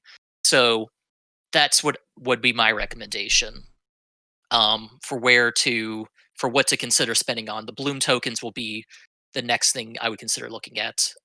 Mino? We're talking about besides nuggets and EX tokens, right? Beyond, nuggets and EX tokens are the big value things right now in the daily token for a shop. And with it ending in a week, I figured we might as well redress this. I can't think of a fucking thing besides those that I would get, to be honest. I mean, of course, it's always going to be whatever you're lacking, but I would recommend those two for anybody. I mean, there are people going to be arguing tickets, but tickets aren't guaranteed. And, everyone in there are power tokens in the shop, but I don't think they're good value-wise. Yeah, I just don't think anything can beat nuggets and ingots. I mean, nuggets and EX tokens, but I know some people were looking at tickets. It's 5 power tokens for 5 daily foray tokens. So I guess if you're desperate and you're a new player, you could look at those. I still don't think they're a great value. Yeah, but I mean, if we're talking hypotheticals, because I don't think anything else is worth it. Tickets are iffy. I guess they're the next best thing. Everyone in our mod channel is gonna, disagrees with me when I say tickets are worthless, but they're hoarders, so what do they fucking know? They're 1%. So I don't hoard tickets for nuts. I grab them every time I can. They have a skewed perspective. Quetz and Macnol get on my case all the time for saying tickets are worthless, but they also have they're literally never gonna run out of gems. So they could pity every single burst in JP right now released and still be fine. So, I just don't trust tickets at all. And it makes me sad every day when I turn on my computer and Facebook pops up and I see a post, and I saw a post today saying, does it feel like LDs and bursts never drop because I threw 20,000 gems and 100 tickets at didn't Vaan, get it, and man. I didn't get it, and I do that every BT banner, and so fuck tickets. Yeah, when the average player has 1.5 million gems. Oh yeah, I still think nuggets for the most part. Now, if you are a premium Moogle Pass person, probably the EX power tokens are skippable. I'm not sure how often you're going to need to dip into your EX tokens. So if you're not, maybe you want to have some on hand just to have, so you can, get a EX if you miss it. But for the most part, you're only going to, the off EX that maybe you didn't pick up before that you don't have to pull on, or an EX character that you didn't pull, you just got lucky on their LDBT or something. But But yeah, I think for the time being, the Nuggets are still probably the priority. But there may be how many players. I have no idea how many players have quit GL. Let's ask SQEX Joshua. I think the Nuggets are still kind of priority. Hey, before we say anything else here, we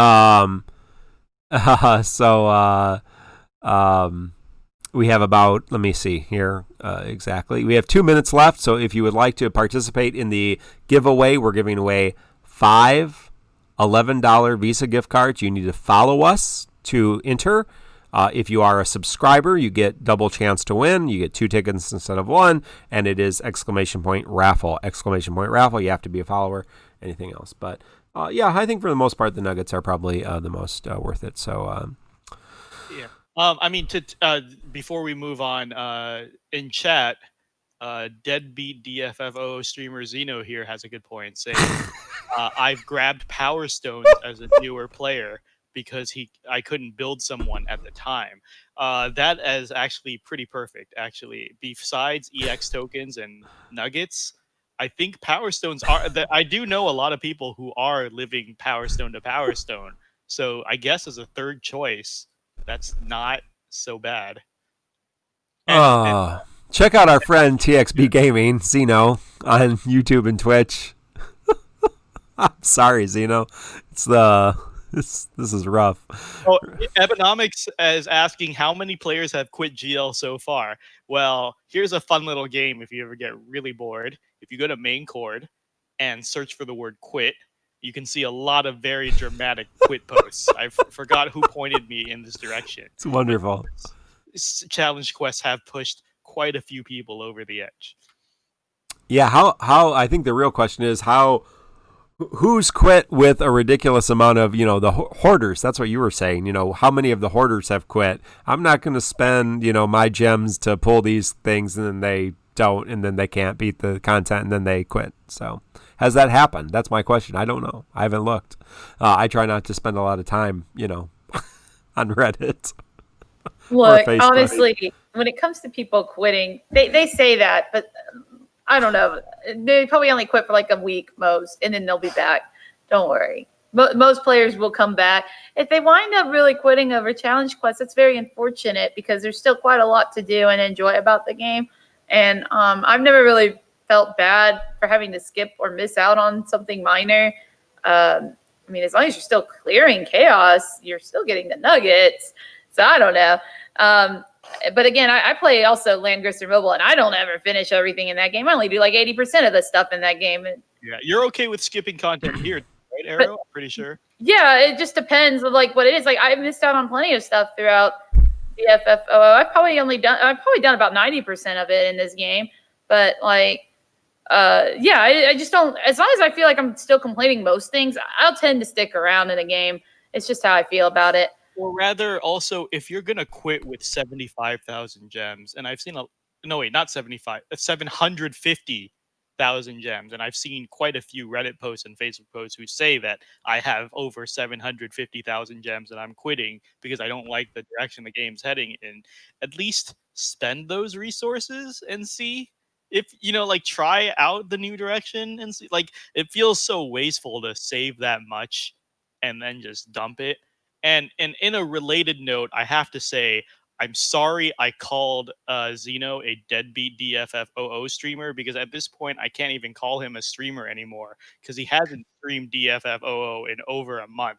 And it's just ridiculous. It's like calling people who play pickup basketball at the park athletes, right? Like there's got to be some standard set to the word. Otherwise, we're just butchering the English language at this point. Well, I'm looking forward to. I think Zeno feels called out now. I look forward to you and Zeno's new podcast. It's called Zeno and Mino, the Zeno and Mino show. That's going to be great. So I look forward to seeing the two of you get that together, and whatever game it is. I know it's not going to be Defo since neither of you play that, but Final Fantasy Crystal Chronicles is coming out, so you guys want to get something going. I look forward to doing that. Oh, hey, the raffle is over. The giveaway is over, so we're gonna get out the winners, and I believe Arrow, you are going to help with the giveaways post show, correct? Yes, I will get the winners, and I will do my best to get in contact with them. Thank you. So we'll announce them live. Here we go. Did it show it up here? Yes, there we go. Igor Senagio has won. It doesn't tell me here in my little thing. So let's try that again. There we go. This should probably tell me something. And number 2 would be Dexstar Lab. Has won. Congratulations. Number 3 would be C-Sam Defo. Hey, our good friend C-Sam. C-Sam, congratulations. Thank you. Those other 2 people aren't our friends. No, I'm just joking. Reckless Harlot. That was 4, right? 1, 2, 3, 4. So 1 more. 5 is the winner. Last chance, folks. And Night is Darkful of Terrors. Congratulations. Arrow will contact you with the appropriate deets on your gifty cards. Congratulations. Appreciate that. Thank you at Pocket Chokers for your support. And thank you all for your following and your subscriptions. And we will do some other things. It's rigged. It is great to be here. We are glad to be part of this community. We all like to give everybody a hard time. And this is Mino's last podcast ever. You'll never hear from him again.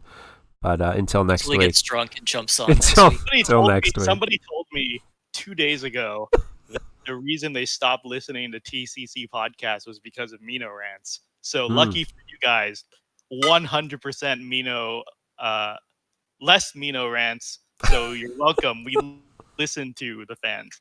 That was Inkwelder. Inkwelder from Sound Very True said he stopped listening. I'm kidding. I've always loved when you and Ink are on our 6-hour podcasts. Good times. Hey, well, this podcast is just about over. So we might hang around and talk a little bit more, but let me talk about what is coming up. So we have, looking ahead, Machina's LC Keeper of Fear on the 30th with Abyss Perfectum Strata 2. Lots of content right at the end of this month. Hope you weren't doing anything like sending your kids back to school. Heretic Campaign, A Song of Ice and Iron. The worst banner in the LDBT era to ever see. That is what that one is, because there's no LD on that banner. Then Abyss Perfectum Strata 3. Ultimate Odin. Odin. Who the hell is that? Ultimate Odin. If a new chapter wasn't enough and new Abyss wasn't enough, hey, have some summon boards to grind. But get your Moogle Pass and you'll be fine. Dimensions End Entropy Tier 15. Just do everything. Bosch LC, A Captain's Loyalty. A new character, a Seeker character. Don't know who it is. 9 the word. And Act 2 Finale, Part 1, A Chosen King's Future. Who might that be? That's going to be on the 23rd, and the next SQEX community stream will be on the 28th, talking all about LDBT, I'm sure. So, thank you all for listening. This has been episode 116 of the Crystal Chronicles, your City of Final Fantasy Opera Omnia podcast. Thank you to my co-hosts, Erolai, Layli on YouTube, Kreese, Mino Spellgood. Thanks to all of our mods. Thanks to everyone who has participated. Special thanks to at Pocket Jokers for the giveaways, and congratulations to everyone who won. Please check out our friends, DecidiaInfo.com, TomberryTroop.com, MateriaBot, all of our friends who stream, TXB Gaming, Respoino was on here tonight. Check them out. Of course, 40 the Broadway Saiyan, Josepher, so many other friends, can't even name them all. Black Cloud Strafe was on here as well. Did I forget anybody? Let me know. Thank you all. Best of luck. I know all of you are looking forward to the hero of Type Zero Machina and his your YouTube channel, Black Cloud, Black Near on YouTube. You should start streaming. When Zeno and Mino, I don't that goes nowhere good. But anyway, this has been episode 116 of the Crystal Chronicles. stay tuned for the post show. We'll see you next week.